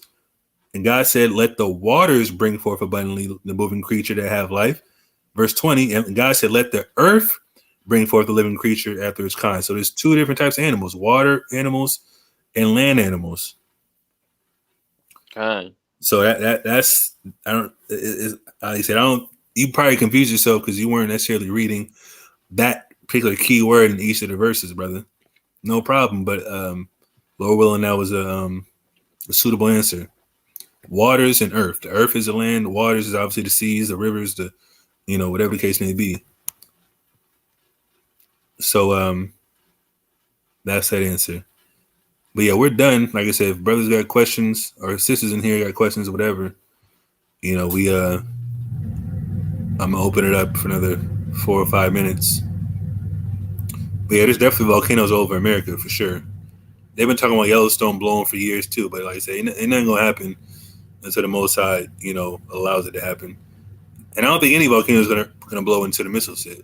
In my personal thought process and opinion. Yeah, volcano. This is my word. What's that? I'm like volcano. We so. You was breaking up. What'd you say? I said piece of my word with how far we are from it. The thing I was just in was bro, you know the blast radius for a volcano, bro? Nah. It's crazy. Bro. I know bro, it can touch a lot of, bro. They had a I forgot what I was watching, but it was it was like a little demonstration, like a little sequence that they put up talking about the blast radius of I think it might have been Yellowstone volcano. Like if that erupts, bro, like it's touching a lot of different states. Like trust me. Yeah, it'll be crazy. It'll be crazy, bro. Let me see if I can pull it up. Time to go to the south. Let me see if I can pull it up actually. Oh yeah, here we go. Ooh, wait, this is crazy, bro. Look at this blast radius, bro. It gets sick. It's bad. Let me go. Look, this is it. Look at this blast radius. Oh, wait. Bro, look at this blast radius, bro. That's the volcano right there. I gotta take that back. Bro, this is very bad, bro. Trust me. Everybody said it can get real gross. It'll get real sick, bro. Trust me. Now, there's one volcano, like Raphael said, it's a super volcano. Look at the blast radius, bro. Yeah, that. Let me go to this one. Actually, let me go to this one. I forgot I had a question myself. I was thinking about nowhere is safe from the volcanic blast. Nowhere. Where is that picture at? That's what I was thinking about. That's what I was going. It's probably not going to let me see this. Hold on. Let me go to another picture. Matter of fact. Okay. You know how the land has. You're breaking up bad, my brother. Hold on. Can you hear me now? Oh, okay. Here's a better one. This is a better one. I can hear you now. Go ahead. I was saying, that's what I was thinking about. You know how the land that broke up, with the volcano around the time of Genesis, right? I was thinking that. Yeah. I think it was like today I was thinking about it because I seen this video and I forgot if it was like having to do with China or something, but it was some type of demonstration about I think it was like China or somewhere like over there in the Mobile countries. Yeah. It was like talking about if a landslide was to happen, it would cause a huge tsunami going toward like Florida. and all those states out over in the south and stuff like that. So the thing that made me think was like, when we go back to the kingdom, is the land gonna be? I'm like, is the land gonna be? I wonder if we have to worry about that again, like land breaking apart or tsunami. Of course, I know we don't have to worry about that, but I'm wondering if the earth will still function as how it does now, because I know the Lord said He's gonna restore things back to in order. So that's what I'm trying to figure out. I want to know about that. Hold on. Well, you was breaking up a little bit. Just about when we go back to the kingdom, how is it going to look? You said. No, I was saying like when we're back in the kingdom or around those times, I be wondering if it's gonna be like any more like earthquakes, or not earthquakes, like tsunamis and landslides and Nah, hell nah, like nah. that. None of that. We're gonna be at rest. We're gonna be at peace. Like so, we're gonna run the earth. Like wherever we're at, is gonna be peace. We're not gonna be getting killed. We're not gonna be doing none of that. So none of that's gonna be happening.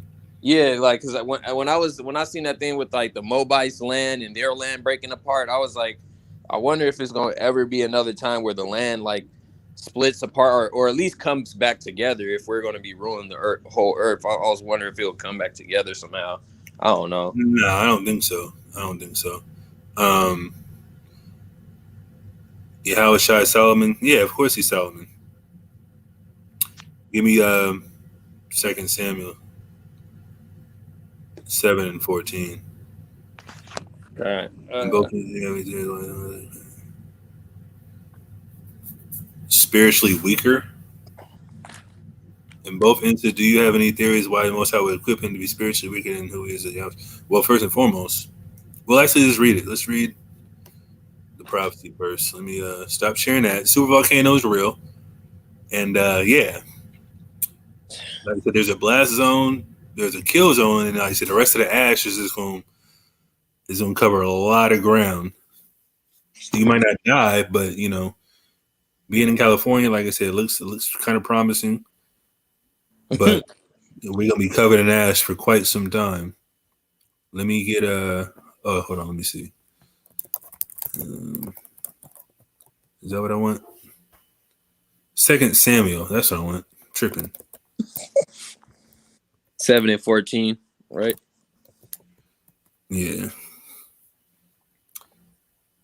7 and start at 12. And let me pull this up. Okay.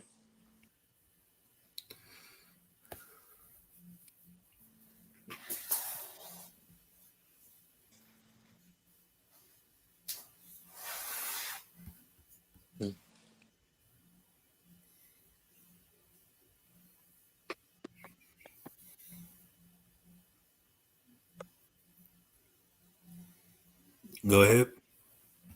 Second Samuel chapter 7, verse 14 through or 12. 12 through 14. And when thy days be fulfilled, and thou shalt sleep with thy fathers, I will set thee up. So this is the whole chapter is about Nathan talking about King David. So verse 12, Nathan's talking to David, prophesying about David. Go ahead. And when thy days be fulfilled, and thou shalt sleep with thy fathers, I will set up thy seed after thee, which shall proceed out of thy bowels, and I will establish his kingdom. Mm-hmm. He shall build an house for my name, and I will establish the throne of his kingdom forever. So obviously we know this is talking about Solomon, because Solomon proceeded out of his bowed, and he Salat. He built a house for the Most High. The Most High had Solomon build the first temple. Go ahead. And like I said, this is a key point. And I will establish the throne of his kingdom forever. Talking about Solomon. I'm going to get another precept after this. Go ahead. Verse 14. I will be his father, and he shall be my son. Uh-huh. If he commit iniquity, I will chasten him with the rod of men and with the stripes of the children of men. So we know Solomon committed iniquity. He sinned against the Most High, committed idolatry, all that type of madness. But the prophecy is talking about Solomon, right? But it says if he commits iniquity, which is sin, the Most High is going to chasten him with the rod of men. Somebody going to beat him. Did Solomon get beat at all? No. Matter of fact, let me go here first. Tell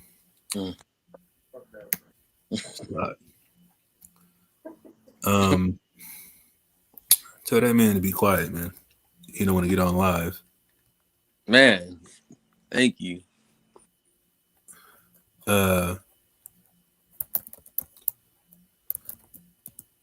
Give me Psalm 72.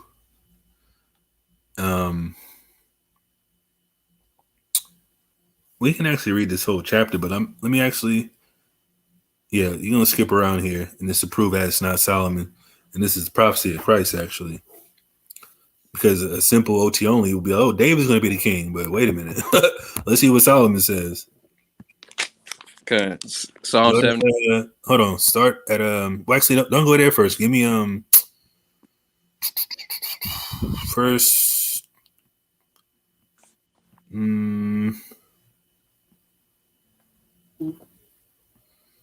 Get me. I'm trying to see where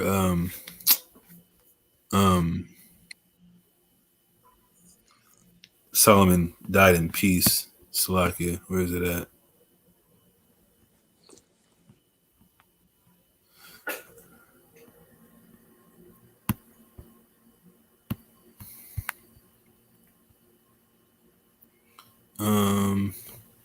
It's a lot.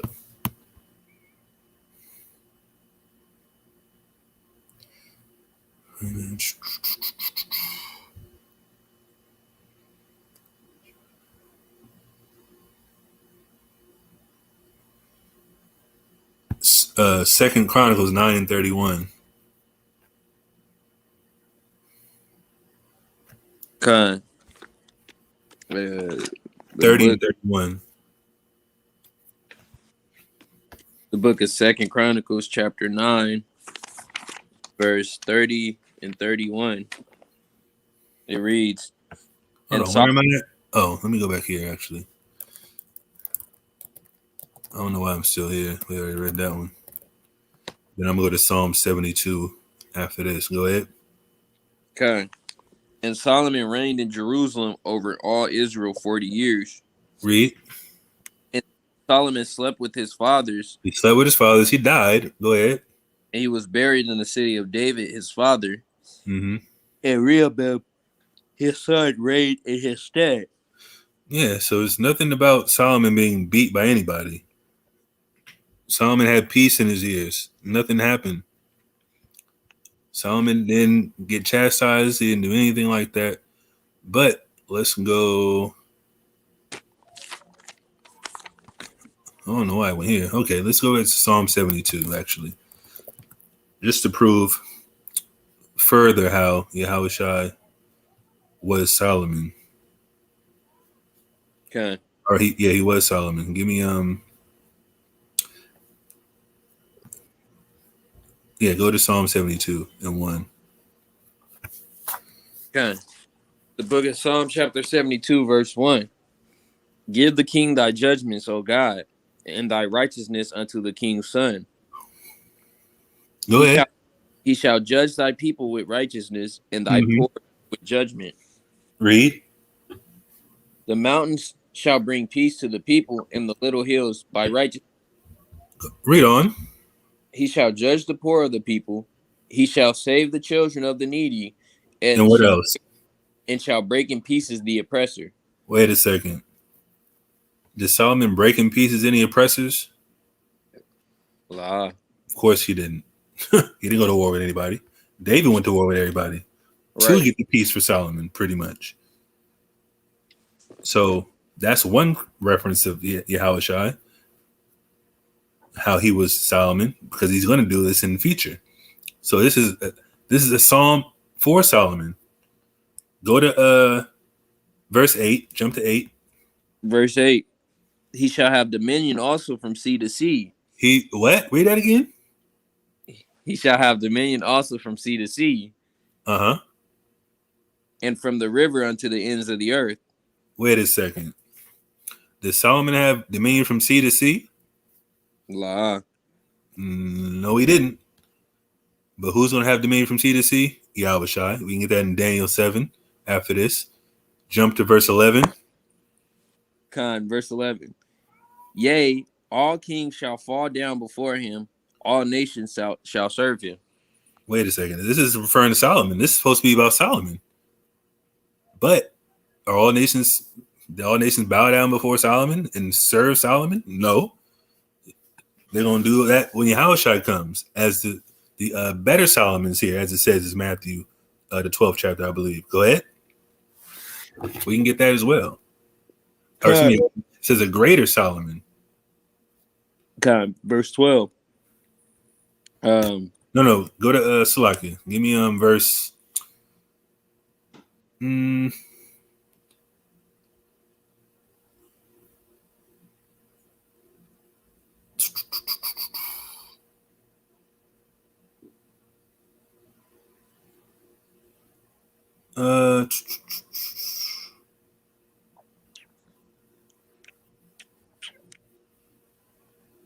Salak. That's pretty much all I wanted. Okay. Let's go to what was I getting? I think you said Daniel. Yeah, Daniel 7 and 13, I believe. Even though it's not necessarily referencing Solomon, but it's talking about a prophecy of a future ruler. Okay. Go ahead. The book of Daniel, chapter 7, verse 13. I saw in the heavens, and behold, one like the Son of Man came with the clouds of heaven, and came to the Ancient of Days, and they brought Ancient of Days. Read on. And they brought him near before him. Read. And there was given him dominion and glory and a kingdom that all people, nations, languages shall serve him. Exactly. Just as it says in Psalm 72. But it's implying that to Solomon. But this is actually the Son of Man. Somebody went to the Most High and got basically the keys to the kingdom, as people say. Read. His dominion is an everlasting dominion which shall not pass away, and his kingdom that which shall not be destroyed. Exactly. Everlasting kingdom. All nations and languages and people going to serve him, as it says in Psalm 72, talking about Yahushua. But the brother had another question. Who else was Yahushua? Besides Adam, Solomon, and Melchizedek? Yahushua was Isaac, and he was also what's Buddy's name in Isaiah? Eliakim in Isaiah. How do we know? Let's go to John 8 and 56.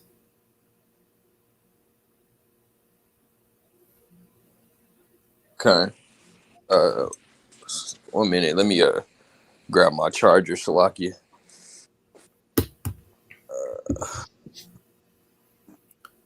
Yeah, I couldn't think of it in a second, but Eliakim, yeah. I'm gonna get the Eliakim breakdown in a second. People can't even deal with that one, you know. But that's a supreme gut punch. You said 8 and 56? John 8 and 56. Okay.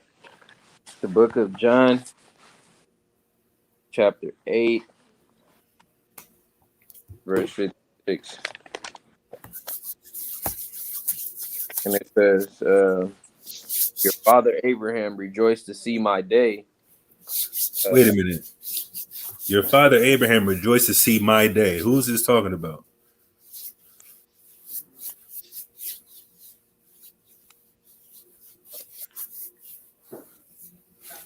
Oh, you asking me? If you know. I already said it. Oh, your father Abraham rejoiced to see my day, and he saw it and was glad. Yahweh. Yeah, of course. See, Yahushai talking, but he's saying Abraham see my day. He's talking about himself. Oh, kind, yeah. He talking about Isaac. I Yeah, was like, exactly. He's talking about Isaac. yeah, And then read the next two verses. kind. Your father Abraham rejoiced to see my day, and he saw it and was glad. Then said wow, that's crazy. Then said the Jews unto him, Thou art not yet 50 years old, and hast thou seen Abraham? Yeah, you're not even 50, bro. Like, what are you talking about? You seen Abraham? Like, what? This dude's bugging out. Read. Kind. Verse 58. Jesus said unto them, Verily, verily, I say unto you, before Abraham was, I am. Before Abraham was, I am. I pre-exist Abraham too. Because he's talking about him being in the burning bush with Moses. Kind.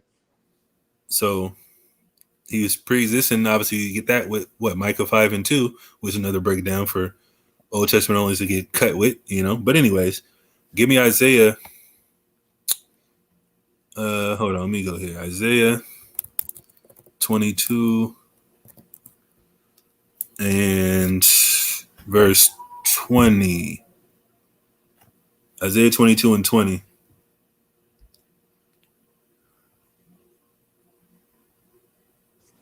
The book of Isaiah, chapter 22, verse 20. My bad. I just got my charger finally. All good. Let me put this on. I don't want it to die. All right. Isaiah 22 and 20. Mm-hmm. And it reads, and it shall come to pass in that day that I will call my servant Eliakim, the son of Hilkiah. Read. Kind. And I will clothe him with my robe and strengthen him with thy girdle. Read. And I will commit thy government into his hand. And So meaning what? He's going to be the ruler of Israel. He's going to commit the government in his hands. He's going to be the king. Read.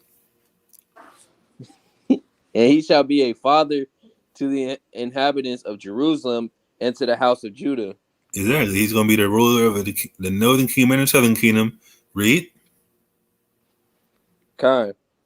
And the key of the house of David will I lay upon his shoulder, so he shall open, and none shall shut, and he shall shut, and none shall open. So yeah, nobody's going to take the rulership out of his hands. He's going to have the key to David, because obviously the line of David is going to be the kings of Israel regardless. That's a covenant that Most High made with him. You can read that in, I believe, Psalms, the 89th chapter. But it gets very specific how you know it's talking about Yahushai. Keep reading. Actually, no. Yeah, let's keep reading real quick. I'm going to get the precept on that. Revelation about the key of David. Verse 23. And I will fasten him as a nail in a sure place, and he shall be for a glorious throne to his father's house. Hold on, it sound like what the heck? What the hell just happened? The hell was that? That was weird.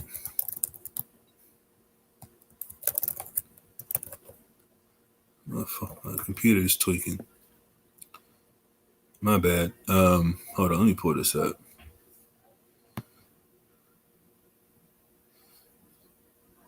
Yeah, keep read 23. 23. And I will fasten him as a nail in a sure place. I'm gonna fasten him as a nail in a sure place. What does that remind you of? The crucifixion, right? A nail in a sure place. Keep reading. And he shall be for a glorious throne to his father's house. He's gonna be a glorious throne to his father's house. He's gonna be the number one ruler or the kingship. He's gonna the kingship. Read. And they shall hang upon him all the glory of his father's house. The offspring and the issue. All vessels of small quantity. From the vessels of cups even to the vessels of flagons. This is a key verse right here. Go ahead. Verse 25. In that day, saith Yahweh of hosts. In that day, so it's a future prophecy referring to Eliakim. Read. Shall the nail that is fastened in the sure place be removed. It's gonna be removed. So whoever's that nail's gonna be removed. Read. And be cut down. And fall, and the burden that was upon it shall be cut off. For Yahweh have spoken it. For Yahweh have spoken it. So that nail, so it's gonna be in a sure place. It's gonna be a glorious throne. But what? Verse 25 says the nail's gonna be fastened in a sure place. It's gonna be removed. It's gonna be taken out. It's gonna be cut down and fall. Means he's gonna die. But where is this story of Eliakim doing all this at? Where can you find this at in the Bible? Of Eliakim being cut down and fall, and the burden of that was upon it shall be cut off. Talking about the person being dead.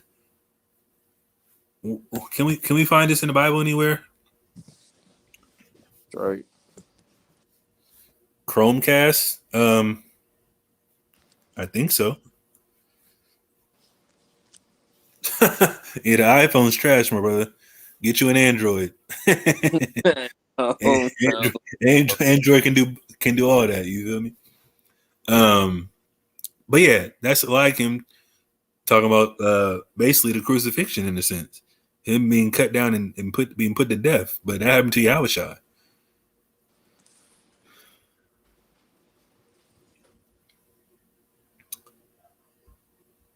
Oh, I forgot to answer that. He said something about why is he being weaker. First and foremost, there's only one person that was prophesied to be. Let me go here. Let me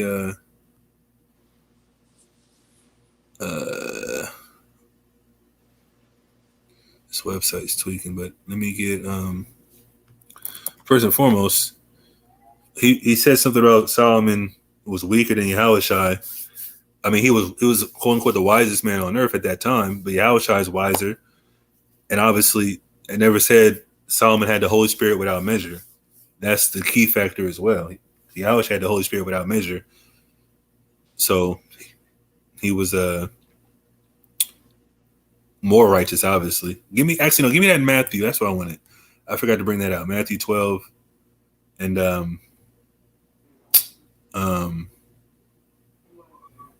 what is it?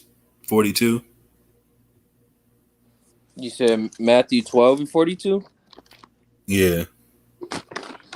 The book of Matthew chapter 12 verse 42. The queen of the south shall rise up in the judgment with this generation and shall condemn Sheba, Queen Sheba, read. For she came from the uttermost parts of the earth to hear the wisdom of Solomon, and behold, a greater than Solomon is here.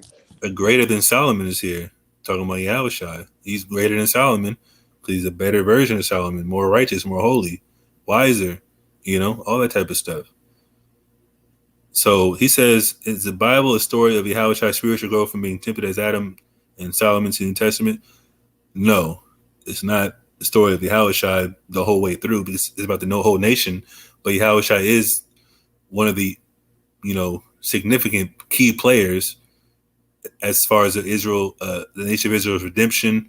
Him being the example, him being the son of the Most High, him being obviously the most important piece of the puzzle to us regaining our rulership and kingship and rulership, and just obviously having an example to be righteous, like I said. But the Bible is not a story of Yahushua from Adam to Solomon. No, that's not even that's not the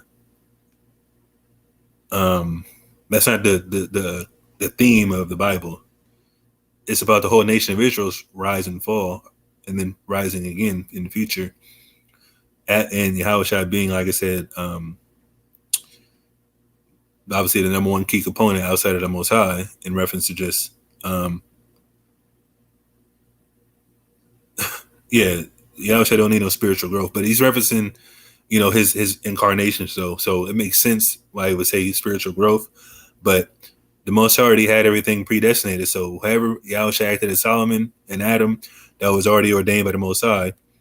Him showing up in those vessels, doing what he had to do, and obviously for Yahushua to redeem, the nation of Israel, and obviously quote unquote mankind, when he rules the earth, and the whole earth's gonna be righteous at that time.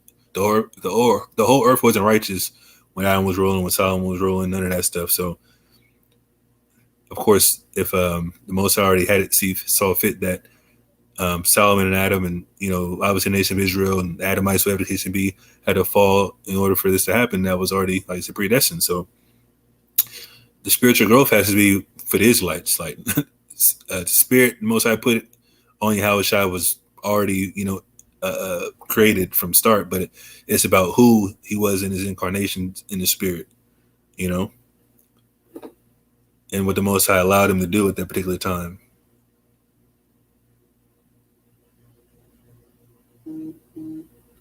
So,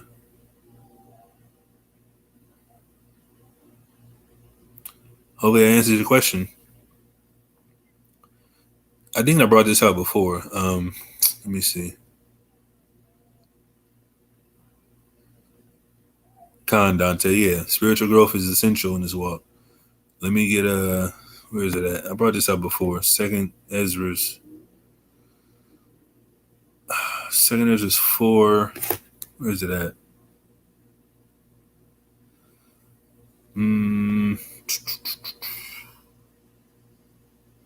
Second Ezra's 4:30.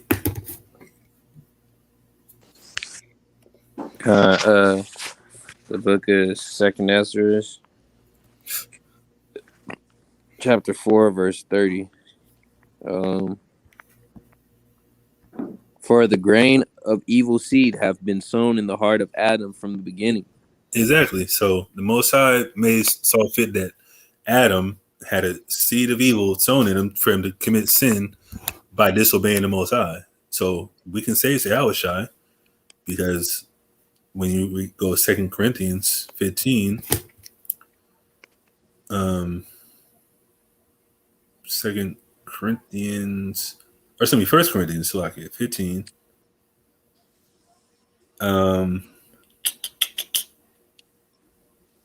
Verse, where is it at?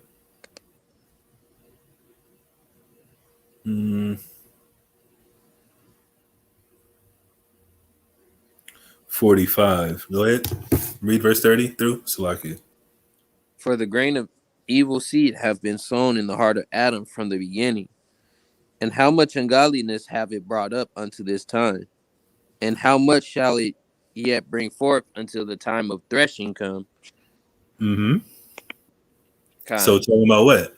Adam went off, and just to let me backtrack actually. So everybody knows the world in reference to just John 3:16 is talking about the Israelites. The world in Genesis is talking about the Adamites, another form of the Israelites in reference to just the chosen lineage, because there was already evil going on outside of where the Adamites were living. So the sin is what? Transgression of the laws of God. Adam was still the only person at the time to get the commandments from the Most High. Even if it was one simple commandment as, not eating something or just simply obeying the Most High. He disobeyed the Most High, and sin was brought into the world of, the Adamites. Because everybody else can sin all they want. Even though there's certain sins that are universal, homosexuality, adultery, bestiality, obviously. What else is one? Like I said, the heathens can commit idolatry all they want, but not in our land. So, in reference to Adam being Yahushua, get 1 Corinthians 15 and 45. So,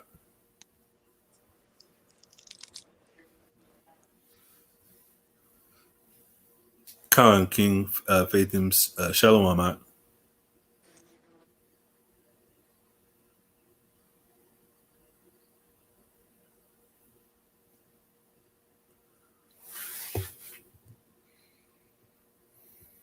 You got that? Slakia, I didn't my bad, I couldn't really hear. I don't know which one you wanted me to bring out. 1 Corinthians 15 and 45. Okay. 1 Corinthians chapter 15, verse 45. It says, verse 45, and so it is written, the first man Adam was made a living soul. The last Adam was made a quickening spirit. Wow. Exactly. The first man Adam was a living soul. meaning he got the breath of life was the commandments. The last Adam was made a quickening spirit to make other people alive. Keep reading. 46. Howbeit that was not first which is spiritual, but that which is natural, and afterward that which is spiritual. So meaning what? Adam was more of in a carnal state of mind, a carnal sense. Kind. So that was his afterword, talking about the second Adam, Yahushua. He's spiritual. He's a spiritual being, how he thinks and how he moves. Having the Holy Spirit without measure. Keep reading. Verse 47. The first man is of the earth, earthy. The second man is the Lord from heaven. Exactly. The second man is the Lord from heaven. Talking about he came down in a more spiritual aspect. The first man's of the earth, talking about he's just quote unquote, I don't want to say he's plain, but obviously Adam was chosen vessel at the time, but he wasn't the spirit in him at that time, which is still Yahushua. It was more of an earthly context, you know. The second man is the Lord from heaven, meaning what? Yahushua was sent at the ordained time to be how he walked, to be perfect, to be the example, like I said, keeping the laws perfectly. So that's pretty much how that works.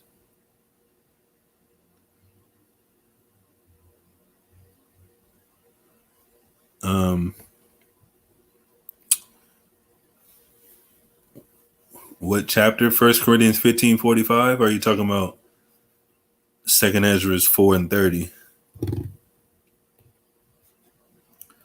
And that's a free will cut as well. So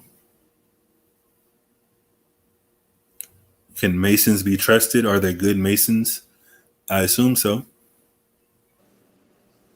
They're still people, you know. Are they Freemasons? Like I said, there's levels to that too, but a Mason is just a stone worker. So I'm pretty sure you're talking about Freemasons though. There used to be a Mason in our camp. Very cool, brother.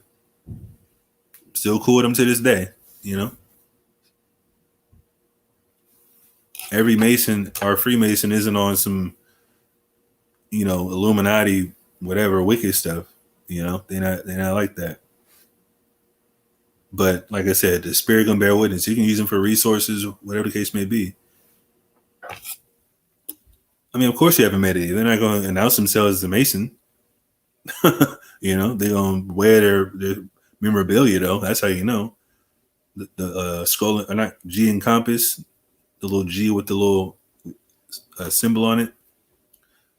But they'll never tell you anything if you're not part of the inner circle. So, I mean, of course, they probably have their own businesses and things like that. But if you're not part of that, inner workings, they're not going to talk to you about the inner workings.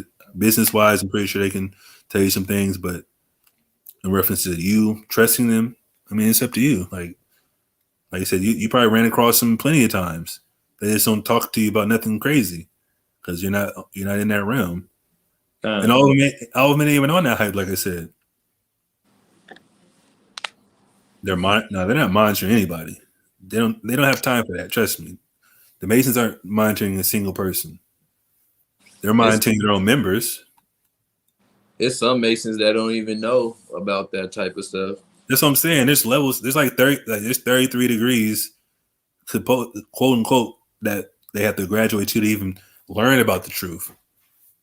You got to graduate all these different levels just to even learn about the real nonsense that goes on. So they're monitoring people. No, they're not monitoring anybody. The government monitors us. There's Masons in the government, if you want to say that. But as far as everyday Joe Smo going to Tuesday, Wednesday night meetings, like, nah, bro. I'm pretty sure there's high level people in there every now and then, but they're not worried about people that's not in that circle. They let the government, Masons that are in the government, deal with that.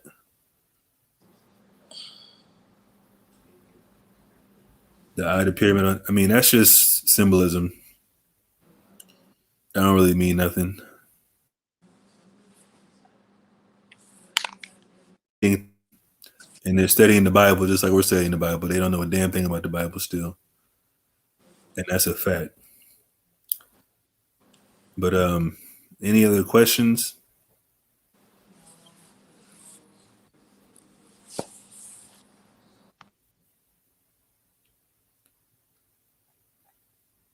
I don't agree with that eternal tabernacle. I'm sorry. Surveillance because evil ain't omnipresent much as he wants. That's irrelevant. They can trust me. They can see everything that's going on. All these remote islands and these private islands that we don't even know they exist. They've been there. I'm sure. So you can't you can't say that. Am I worried about Masonic influence in this truth? Absolutely not. He wasn't a Mason when he was in the camp. Even though he was a Mason, he wasn't practicing Masonic stuff in the camp. He's in the truth, learning the truth. I'm pretty sure there's Masons in the truth right now that could be influencing things. I'm not gonna say any names because things happen in the past, but listen, Most High gonna see fit where he puts you, who you learn up under, and that's pretty much how it works. If you learn from somebody that has Masonic influence, you probably never know unless you know the history. And if you believe it, hey. If you don't believe it, listen. Most High gonna put you where he wants and have you follow who he wants. And even if you follow a Mason or not, you still can get put to death for what you do, not even being in the truth, not even being in the camp. So that's not even the focus of anything that I'm thinking about. God, of course, God can see more. I mean, I'm talking about. You're talking about surveillance, though. You said surveillance. Greg Poe, that's a goddamn lie. A Masonic apron, bro. What are you talking about?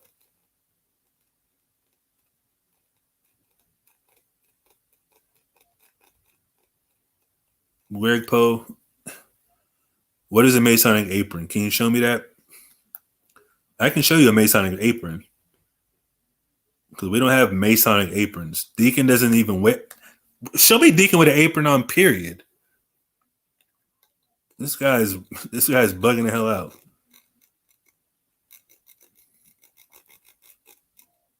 Listen, brother. All we're wearing is garments.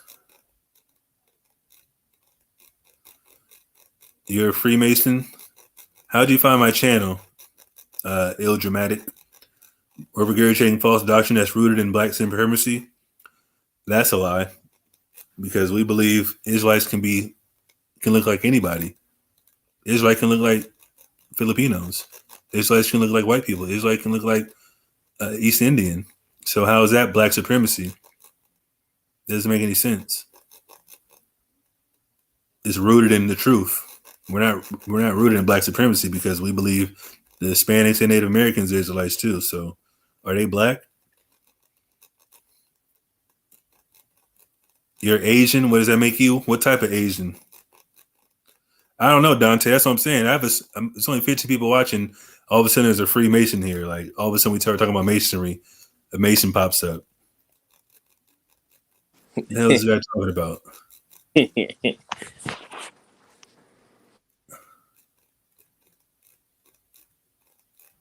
I'm not looking up nothing, Greg Poe. What are you talking about? Deacon's not a Mason.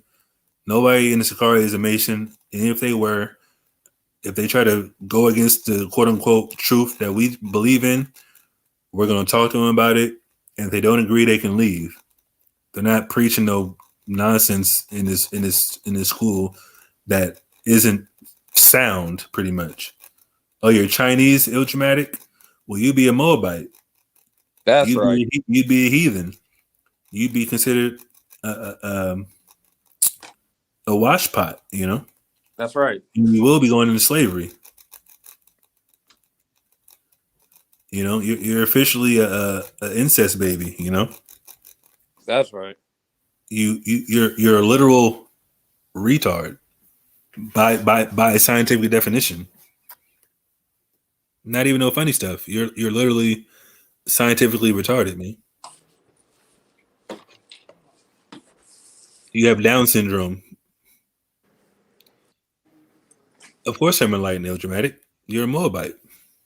That's right.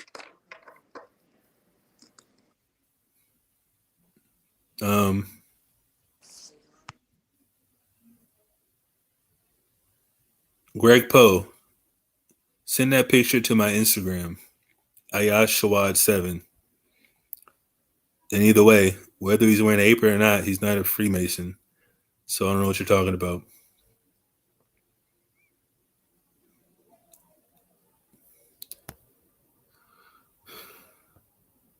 Comparable to an envelope. This guy's ridiculous.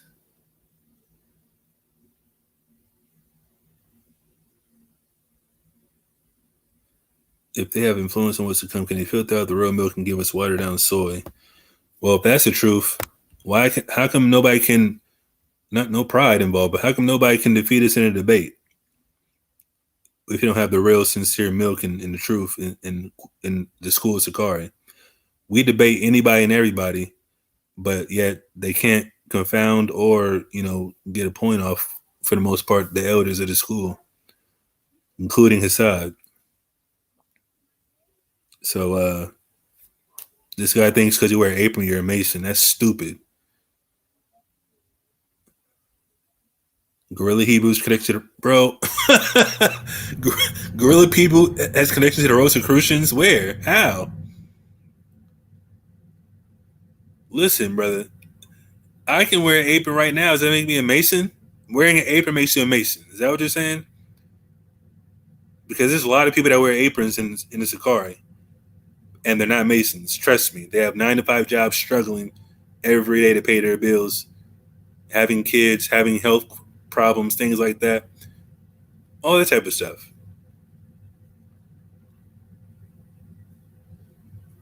Dudes is just stupid, man. We're not ignoring anything. We're ignoring the stupidity that you're saying. This guy's ridiculous. All you got to do is wear an apron to be a Mason. That's just retarded. Yeah, we're black supremacists, we're Mexicans and Puerto Ricans and Cubans and Colombians and Dominicans and El Salvadorians, all that type of stuff. Black supremacy is evident in this truth, in this SICARII at least. We got all type of Spaniards in our camps, as they call it, but this dude's ridiculous, man.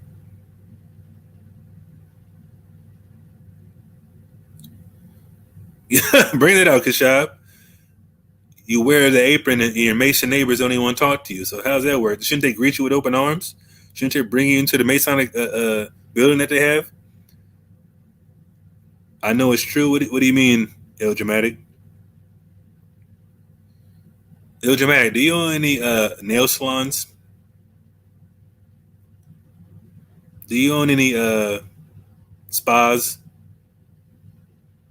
Do you own any hair shops? I just want to know.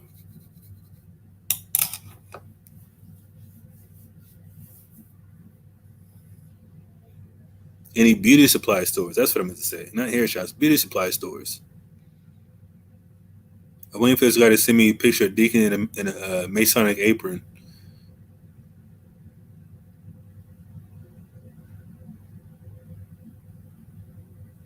There's a specific apron?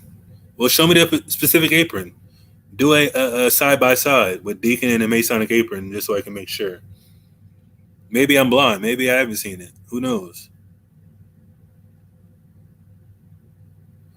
Dogma to reinforce black supremacist rules. Il Dramatic. Blacks, Hispanics, Native Americans, or Israelites. Are those all black people? I just want to know. How'd you find my channel? That's what I want to know. Asian guy. Man, people with Down syndrome have serious mental issues, man. I don't even know how he became a Mason with Down syndrome. Ayash Shawad 7. Let me post it in here. The original Down syndrome babies. That part. This guy is trying to throw salt at Deacon. Ooh wee. People have been waiting for this. This dude's crazy, man. He has an apron on. He's a Mason. All right.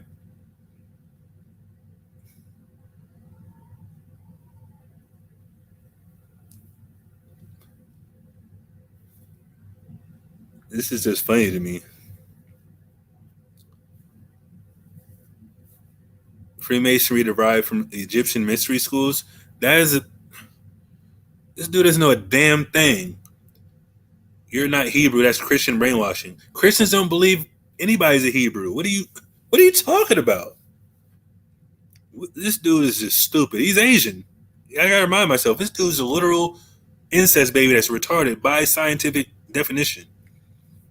He doesn't know a damn thing. No, Freemasonry stole their ideologies from Egypt, Babylon, and Israel. There's no goddamn mystery schools in Egypt. I'm sorry. The mystery schools are the Masonic Temple that learned from Egypt, Israel, and Babylon. That's what happened. Exactly. Asians eating squid and maggots and all this type of dog and cat. Like, bro, if you don't knock it off. In the words of Tazak, they eating that meow meow. Facts. Dudes have a whole festival for eating dogs, man. Can't trust these guys. You kidding me? Cheap suits. Cheap suits. Like, nigga, if you don't knock it off. Exactly. Moabites are Hebrews. Asians are Hebrews. He don't even know that. He's stupid. Oh, man. This is embarrassing, bro. This is why Asians need to go into slavery and stick to what they're good at. Washing feet, clipping toenails, scrubbing people's feet, and give them massages.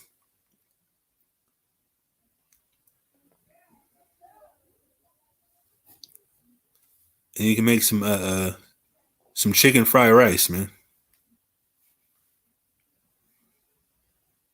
This isn't even no smoke, Dante. Trust me, this is not smoke. They're not pulling up any facts. They're not pulling up anything but just rhetoric. We're black supremacists. Oh my God, I'm hurt because I can't be a part of it. No, you're a Christian. You want to be included in this. That's why you're here. You're mad because we want to separate from you damn heathens, man.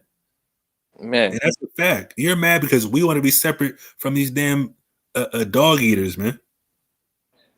it's like a Asian guy, but like, you just be happy. You got your bills passed. Can I have something for myself?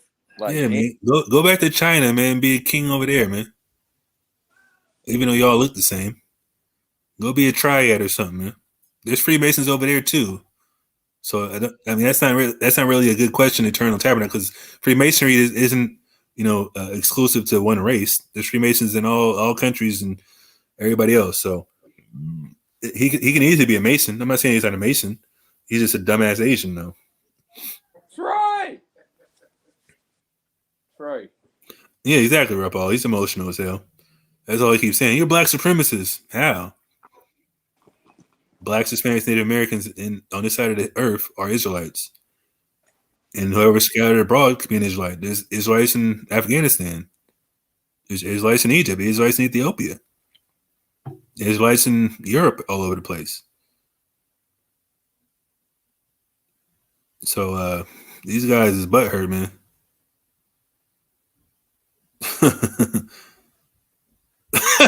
He said monkey brain stew. This is some Indiana Jones stuff, huh? Man, he's hilarious, bro. Listen. Freemasonry does not precede no ancient religions. What are you talking about? Some say to even Samaria and Atlantis. Where's Atlantis? You much like Christians will forever be waiting. You too magically enslaved others. This is a religious fantasy. It's not a religious fantasy.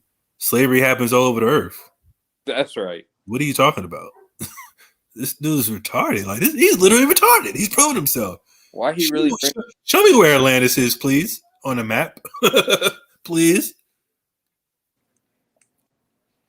Freemasonry does not precede no ancient religions. Freemasonry started in the 1700s. Maybe early as the 1500s. Maybe I'll say that. Let's skip the 1500s. Freemasonry is not earlier than the 1500s. That's a fact.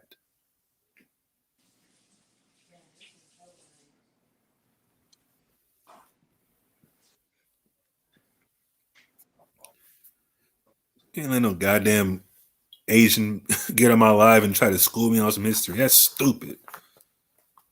Samaria and Atlantis. Nigga said Atlantis. Show me Atlantis anywhere. He been listening to too much Brothers. Huh? I said he been listening to too much Isley Brothers. Bro, show me where Atlantis is, please. Please show me Atlantis. Insane. And it says Samaria. Do you know where Samaria is at? Show me where Samaria is, please, first. Then show me where Atlantis is. I love that. I'm still waiting for this guy to send me a picture of Deacon in a Mason kilt or whatever you want to call it. He won't find it. Even if he does find it, it doesn't matter. I already said people in SICARII wear aprons, and we're not Freemasons, so I guess it's a particular Masonic pattern that you have to wear to be a Mason, not just an apron, but whatever. In the sense of you wielding power and coming to rightfully own and enslave the entire race of species, it's a delusional, and you're severely brainwashed if you believe any loving God would.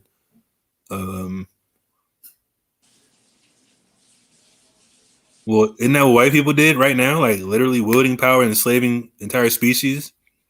Aren't they doing it as we speak? The white man runs the world, right? Whether it's America or Russia, right or wrong. They might not be doing it physically every day, but their monetary system enslaves us. Period. It's in the Atlantic, just beyond the Pillars of Hercules. Show me that on the map.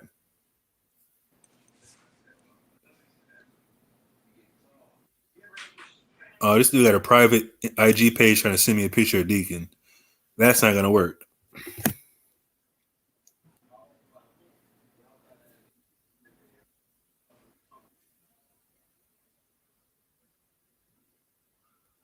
At least have a real page to send me something from. Greg Poe.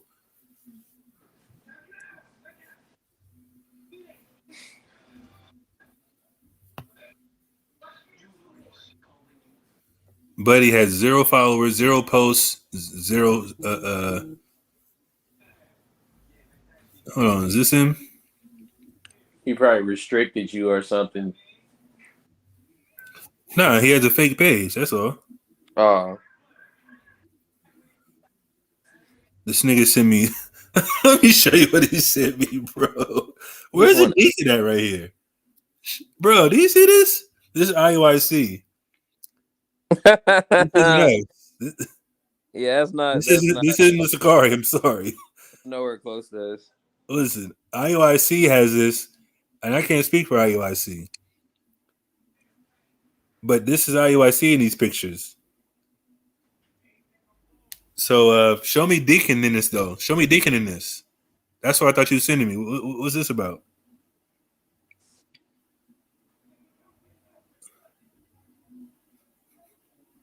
You sent me 2 pictures? All right. I don't. Oh, here it is. Okay, it came kind of later. Okay. This is Deacon, y'all, in a Masonic apron. That's a Masonic apron. Shaking my head. Is he a Mason, fellas? No, it's not even the same colorway as the ones that they wear. Bruh, this dude's retarded, man. I know exactly what he's talking about. Look at this one. Look at the white dude. It's not even the same shape as the one that Deacon got on. Not the same. This dude, listen, man.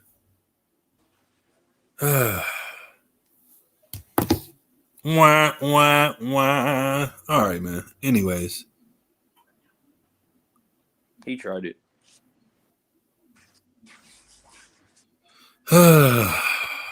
Man. Atlantis, Masonry. Where is it in, man? Greg Poe, that's not even your real name. You got 2 fake pages on Instagram. You send me some wannabe Masonic picture of Deacon with an apron on. Oh man, I can't wait to tell Deacon tomorrow. I might tell him tonight. Actually, he's probably up right now. probably gonna laugh you to scorn, like, you idiot. Are you an Asian too, Greg Poe? You said nigga in the chat, but are you Asian? Because you're retarded right now. Egyptian black supremacy. Yeah, exactly. This dude lost his damn mind.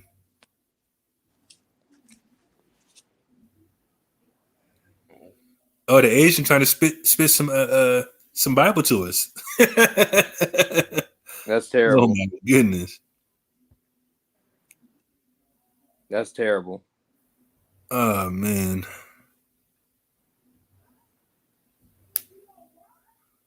The blue bloods. Everybody has blue blood. Asian, stupid. In the 3rd chapter of Genesis, these words are written, and the eyes of them were both open, and they knew they were naked, and they sewed fig leaves together and made themselves aprons. Well, we don't gotta worry about their eyes. What does it have to do with anything? First of all, you're reading it in English. That's not what it says in the Hebrew. I'm sorry. And it's not even literal. That part. That's not even literal. What's the Asian gonna tell you about the Bible, man? Still don't know a damn thing. Oh man. The Bible came from Sumerian ancient texts. That's where the Freemasons got their influence and idea. You guys came from white supremacy and religious extremism. That's the roots. It's a reaction.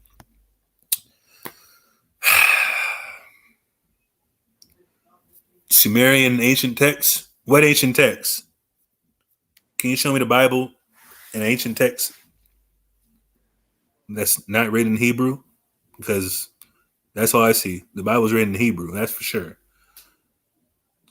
Sumerian is in Hebrew, so I would let her see that. Dog eater. That's right. Oh man, why are they coming to my channel with this nonsense, man? I find it funny he went to the scripture that said their eyes were both open. How ironic. Because his eyes ain't never gonna be open, huh? That's right. My nigga got the amplicapic fold. He's a literal Down syndrome baby for life. For life. Oh my God. Sweet and sour chihuahua. God damn. Man. Hey, man.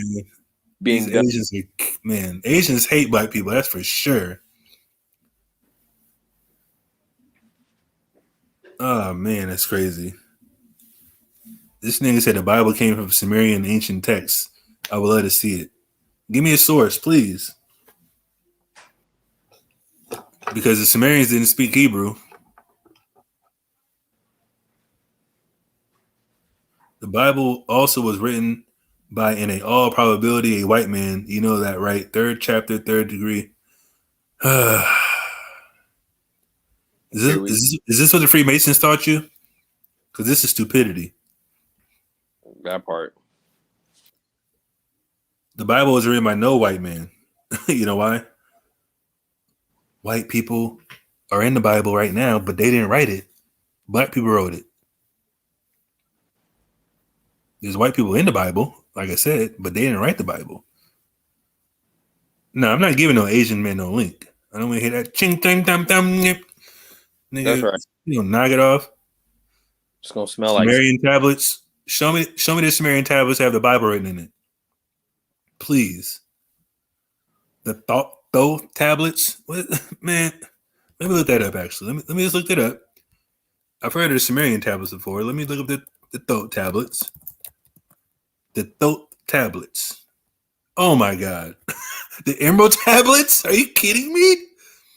Bro, this is bugged out to say the least. This dude don't know a damn thing. Now he just I'll pay out for real, bro.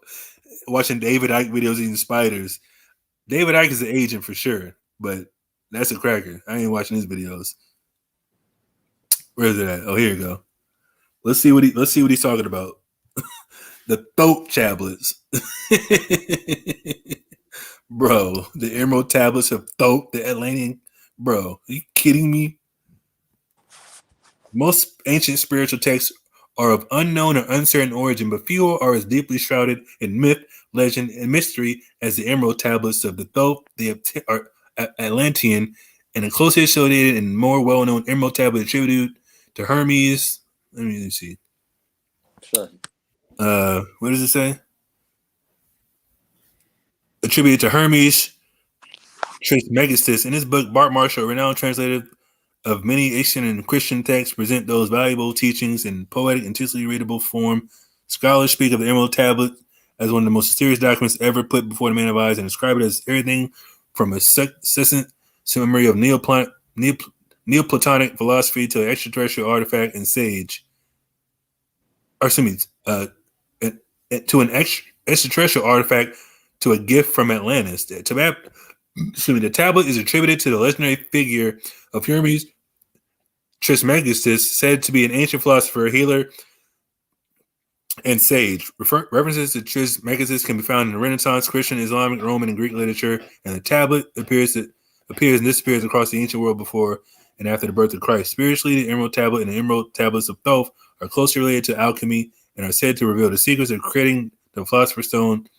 Alchemical traditions, whether European, Middle Eastern, or Asian, pursue the same prize, the creation of the Philosopher's Stone, also known as the Pearl of Great Price, the wolf-filling jewel, and the heart of the sun. It is the tool that turns base lead into gold, the ultimate insight to be discovered by the wise. It is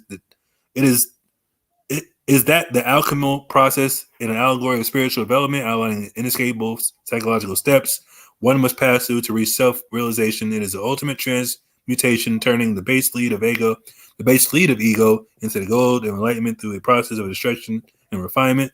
To the master alchemist, producing physical gold is not the objective. Transmuting and refining the soul is his true prize. I can see where they can get that correlation from, but as far as it being where the Bible came from, that is just stupidity. Oh man, this dude's stupid. The Romans have you by the balls. When the Romans exist? Tell me that. The word Bible itself is European. Of course it is. It's a translation, you idiot. What's this guy talking about? The Bible is just a word. This dude's retarded, man. Exactly. It's mythology, bro. This thing is talking about a mythological book written by a white man, I'm sure. Yeah, the original Harry Potter, Philosopher's Stone. Like, what the hell? Oh, man, this dude's retarded, man. You already know David Icke's an agent. I tell you that from the gate. He's an agent, but he's a white man. He's actually a Mason, probably. That's why you know he's an agent. The word Bible itself is European. Like I said, that's irrelevant. I need to see. Hold on, let me go back to this. Can I see some artifacts of like the Emerald tablets that that people translated? Like, is that possible? Let me see.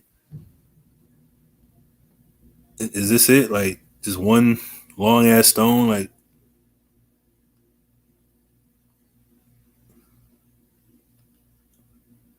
I'm trying to figure this out. Somebody translated this. Is that what's going on?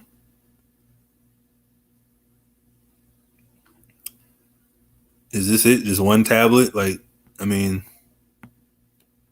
the whole Bible is based on this one tablet? Oh, let me see. What is this? 15, bro. This isn't even BC era. What? He's cut already for his own ideology. See, don't make any goddamn sense.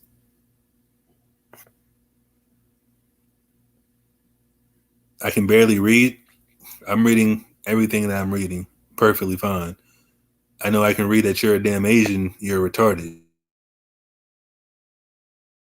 Babe, I'm not a heathen like you. That's the benefit. That's a good thing, though. That's right.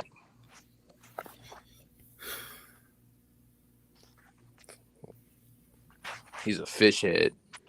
Yeah, I mean, he's a damn slant, man. He's a damn slow slant gook, man. The hell, bro, look at this chart. It starts in 15 AD. 15 AD. What is this guy talking about? Just tried it. Bruh. Do you believe in this chart, Il? That's what I want to know first. Il Jamag, do you believe in this chart? Is this when the Emerald Tablets were discovered? Please let me know.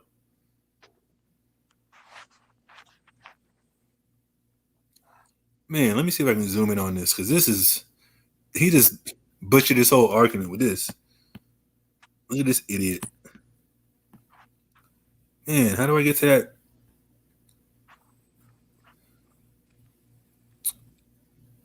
Hold on.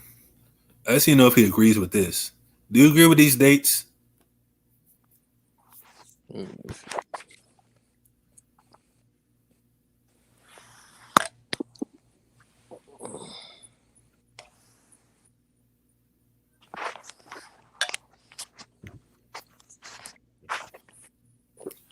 Bro, it starts in 15 AD, bro. Read it on your own time, brother. You're not my brother, you damn chink. I can see the light in you resonated with the tablets. No. The light didn't resonate with these damn tablets. This is fake. This is fraudulent. Bro, this nigga said, this damn chink said that the Emerald Tablets, or the Bible came from the Emerald Tablets, but the Emerald Tablets starts in 15 AD. Tried it. Are you serious right now? He doesn't even know what he's talking about. He probably don't even know how like the time sequence He works. doesn't. BC. Age is supposed to be smart, man. You're so retarded, you're smart, but it backfired on this guy. He said 15 AD. You're like, bro, that's way closer to our time. Bro. This is crazy, bro. You talking about the Romans got us by the balls, and the Romans got you by the balls. That's when the Romans were around. Even though they were around before that time, but they were prominent around the AD time, first century for the most part. This guy's lost in the damn sauce. He's a real Squid Games, man. Eating damn squid. Can't believe this dude came on my live talking his madness. Talking about the Bible came from the Emerald Tablets, the Thoth Tablets. Bro, you kidding me? The Bible's around thousands of years before this. Well, not thousands. I ain't gonna say thousands, but over 1,000 years before this. This nigga said Sumerian. No, Sumeria's around well before this too. So you're wrong again. Ah, man.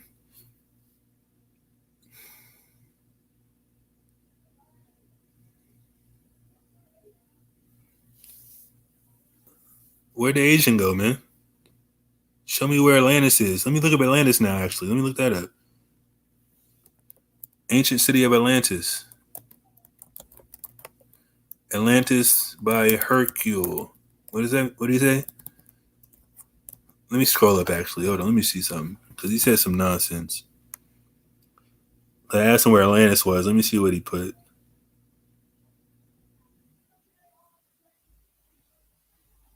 Because I want to look that up.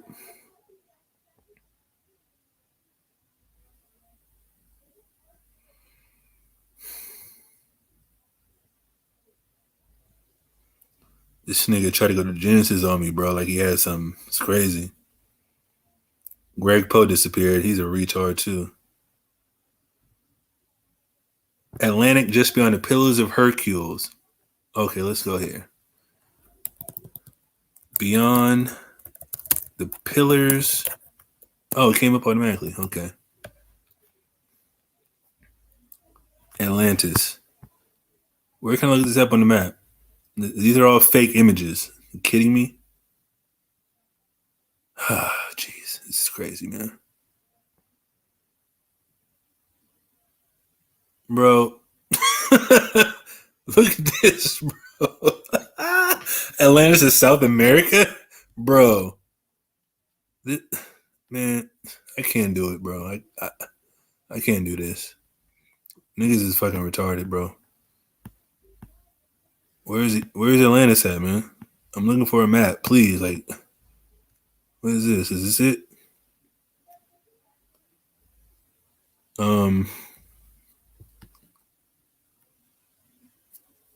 Is this in Europe? Because because I thought Atlantis was somewhere else by here, by America. I keep seeing this picture. Let me see what this is. Isle of Atlantis, Africa. Man, this is some pseudo bullshit, bro. Are you kidding me? This is crazy, bro. Dante Salazar is hilarious, bro. Alchemand's gonna rule us all. Yeah, you see the Triton in that picture? Ooh wee. Poseidon, and Alchemand, bro, side by side. That's the real God in Christ. Oh my goodness. Let's all, learn how to breathe through seaweed and get in tune with our water signs, you feel me? Dude is bugged the hell out. Where'd they go? Damn, when's the last time they typed? When's the last time dude said something? What'd he say? Oh, he said it's resonating with me. I'm getting enlightened by the tablets. No. It's ridiculous.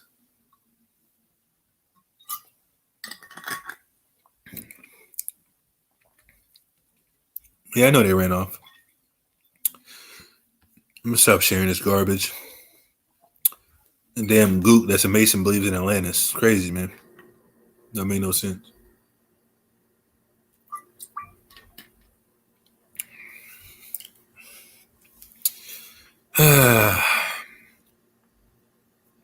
Anyways, any more real questions from the Israelites? Not no goddamn goop. I thought Masons were supposed to be smarter than that. It's crazy. Wasting 30, 40 minutes of my time, but that was for the audience. Like I said, it was entertaining. It's all good, man. I'm about to Issachar and make me a burrito. Oh, you about to go somewhere to get some food? Yeah, I'm about to make some food right now. I got some stuff at the crib, but yeah, I got mine. I'm gonna give him about 3 minutes. 3 minutes left, and I'm out of here.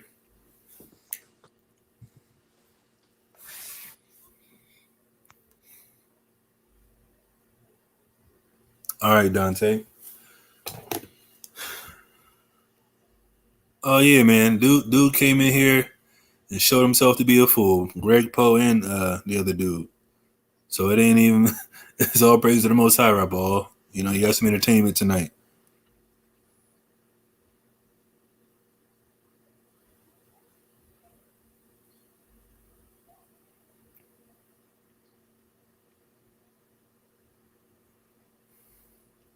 I'm gonna get my hair braided tomorrow. Don't worry about that. I know I'm looking like a side a little bit. You feel me?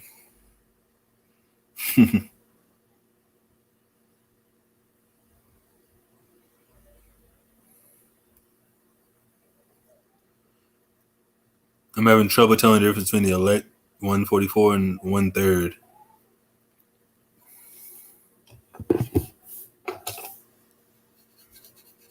I mean, of course they were on the same page. One dude, I think, was an Israelite. The other dude was just, a simple, stupid heathen.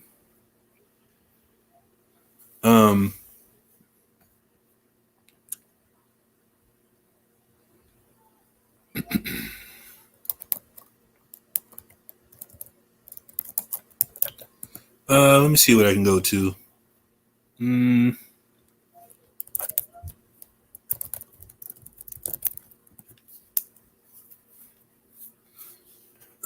Give me 2 Timothy 2 and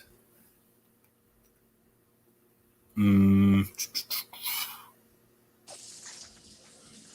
Timothy 2 and 20.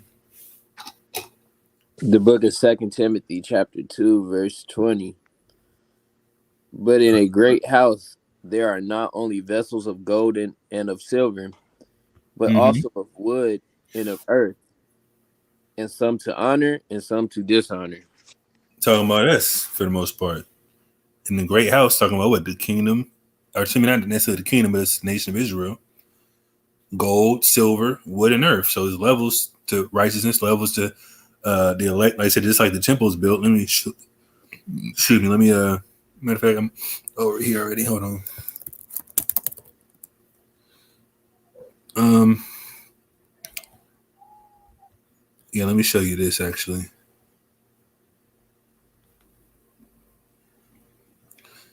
This is the temple man that they see on, or on to me on the damn, can I zoom in on this? The temple. See?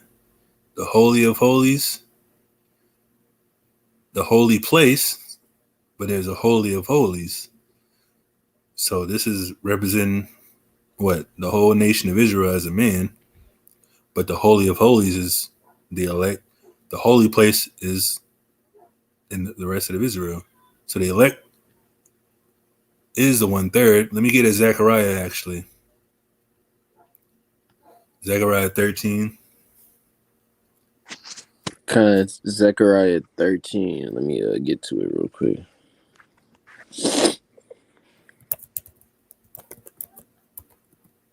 The book of Zechariah. Like we read earlier in Revelation, how only the 144,000 knew the song, because that's representing what? The Holy of Holies, the elect, the elect, which is the 144. But read Zechariah 13 and 8.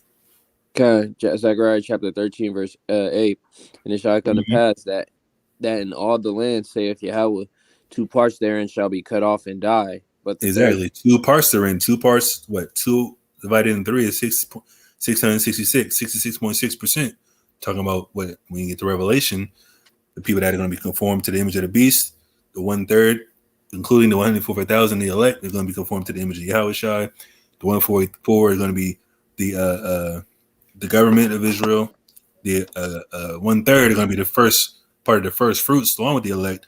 But it's talking about the 1/3 right here, which is including the 144. Talking about the destruction of America. 2/3 is going to be cut off in America and die. Read. But the third shall be left therein. And the third is going to be left therein. 1/3 of the people are going to be left therein. Talking about the 1/3 of Israel, including, like I said, it's including the 144,000 this particular time. Read.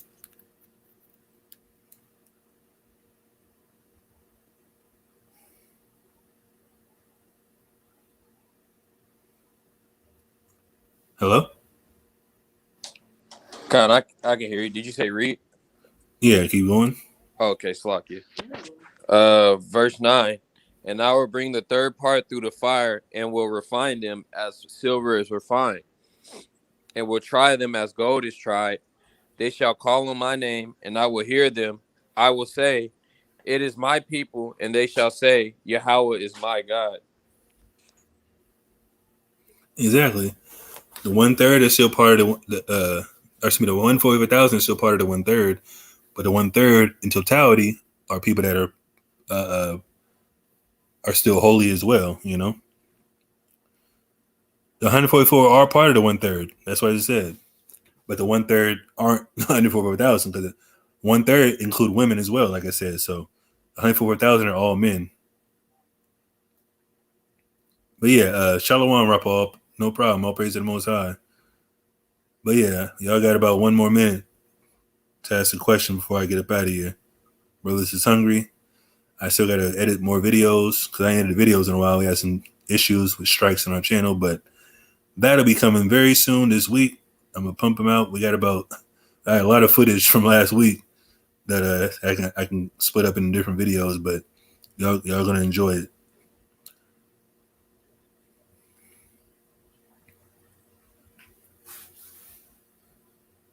Con Dante, yeah, you just gotta study more, brother. There's plenty of videos on the elect, but like I said, the 1/3 is still gonna be the ones that are redeemed first out of Babylon the Great when the destruction comes.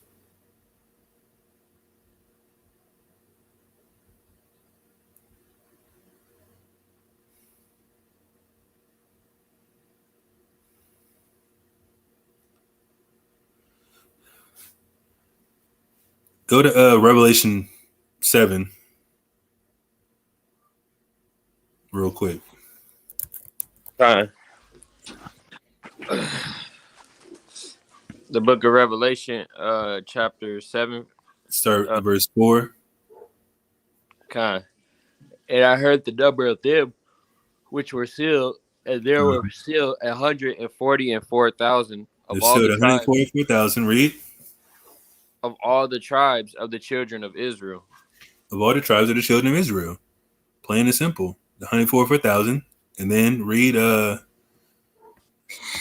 hospitals today. Oops. Start at verse 9. Jump to verse 9. Verse 9. After this I beheld, and lo, a great multitude, A great multitude. Read. Which no man could number. And of all nations and kindreds.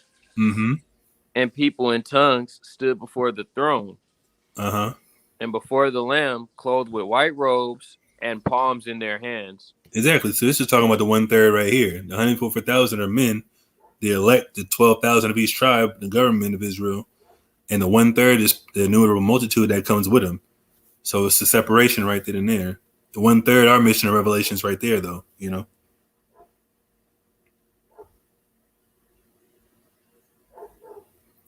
So hope that answers the question. Shalom, Alpayat.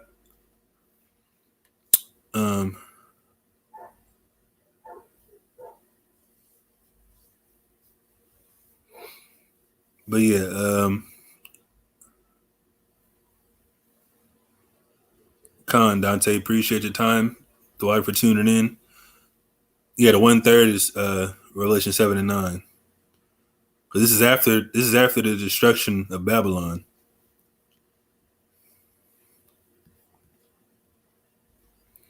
And this is before we start reproducing in the kingdom. So yeah, this is the 1/3 that are being brought to the nation of Israel after everything is restored. Everything is restored, but everything is basically taken over by us. And before we build a kingdom for the most part, because they're all being gathered from all these nations.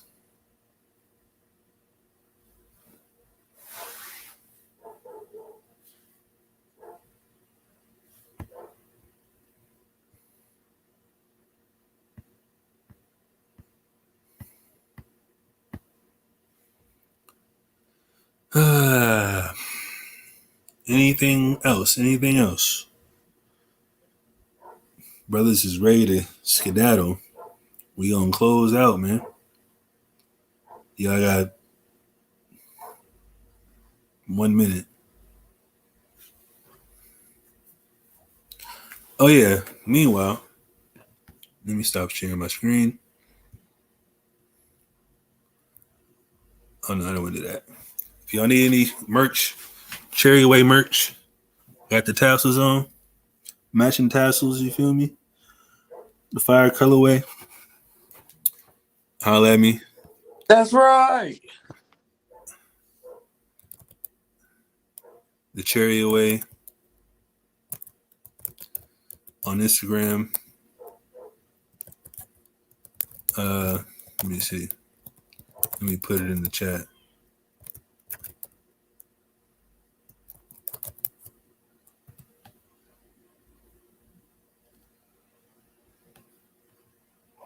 For merch. Holla. Revelation 9 and 7. What do you mean? 7 and 9, you mean? Yeah, they're talking about the 1/3. That's what I just said.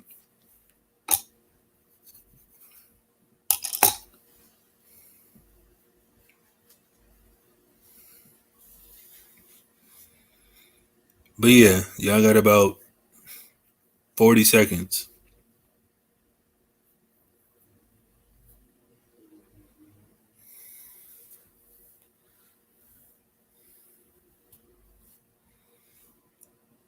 Cherry Away on IG or my personal IG. Hit me up about the merch.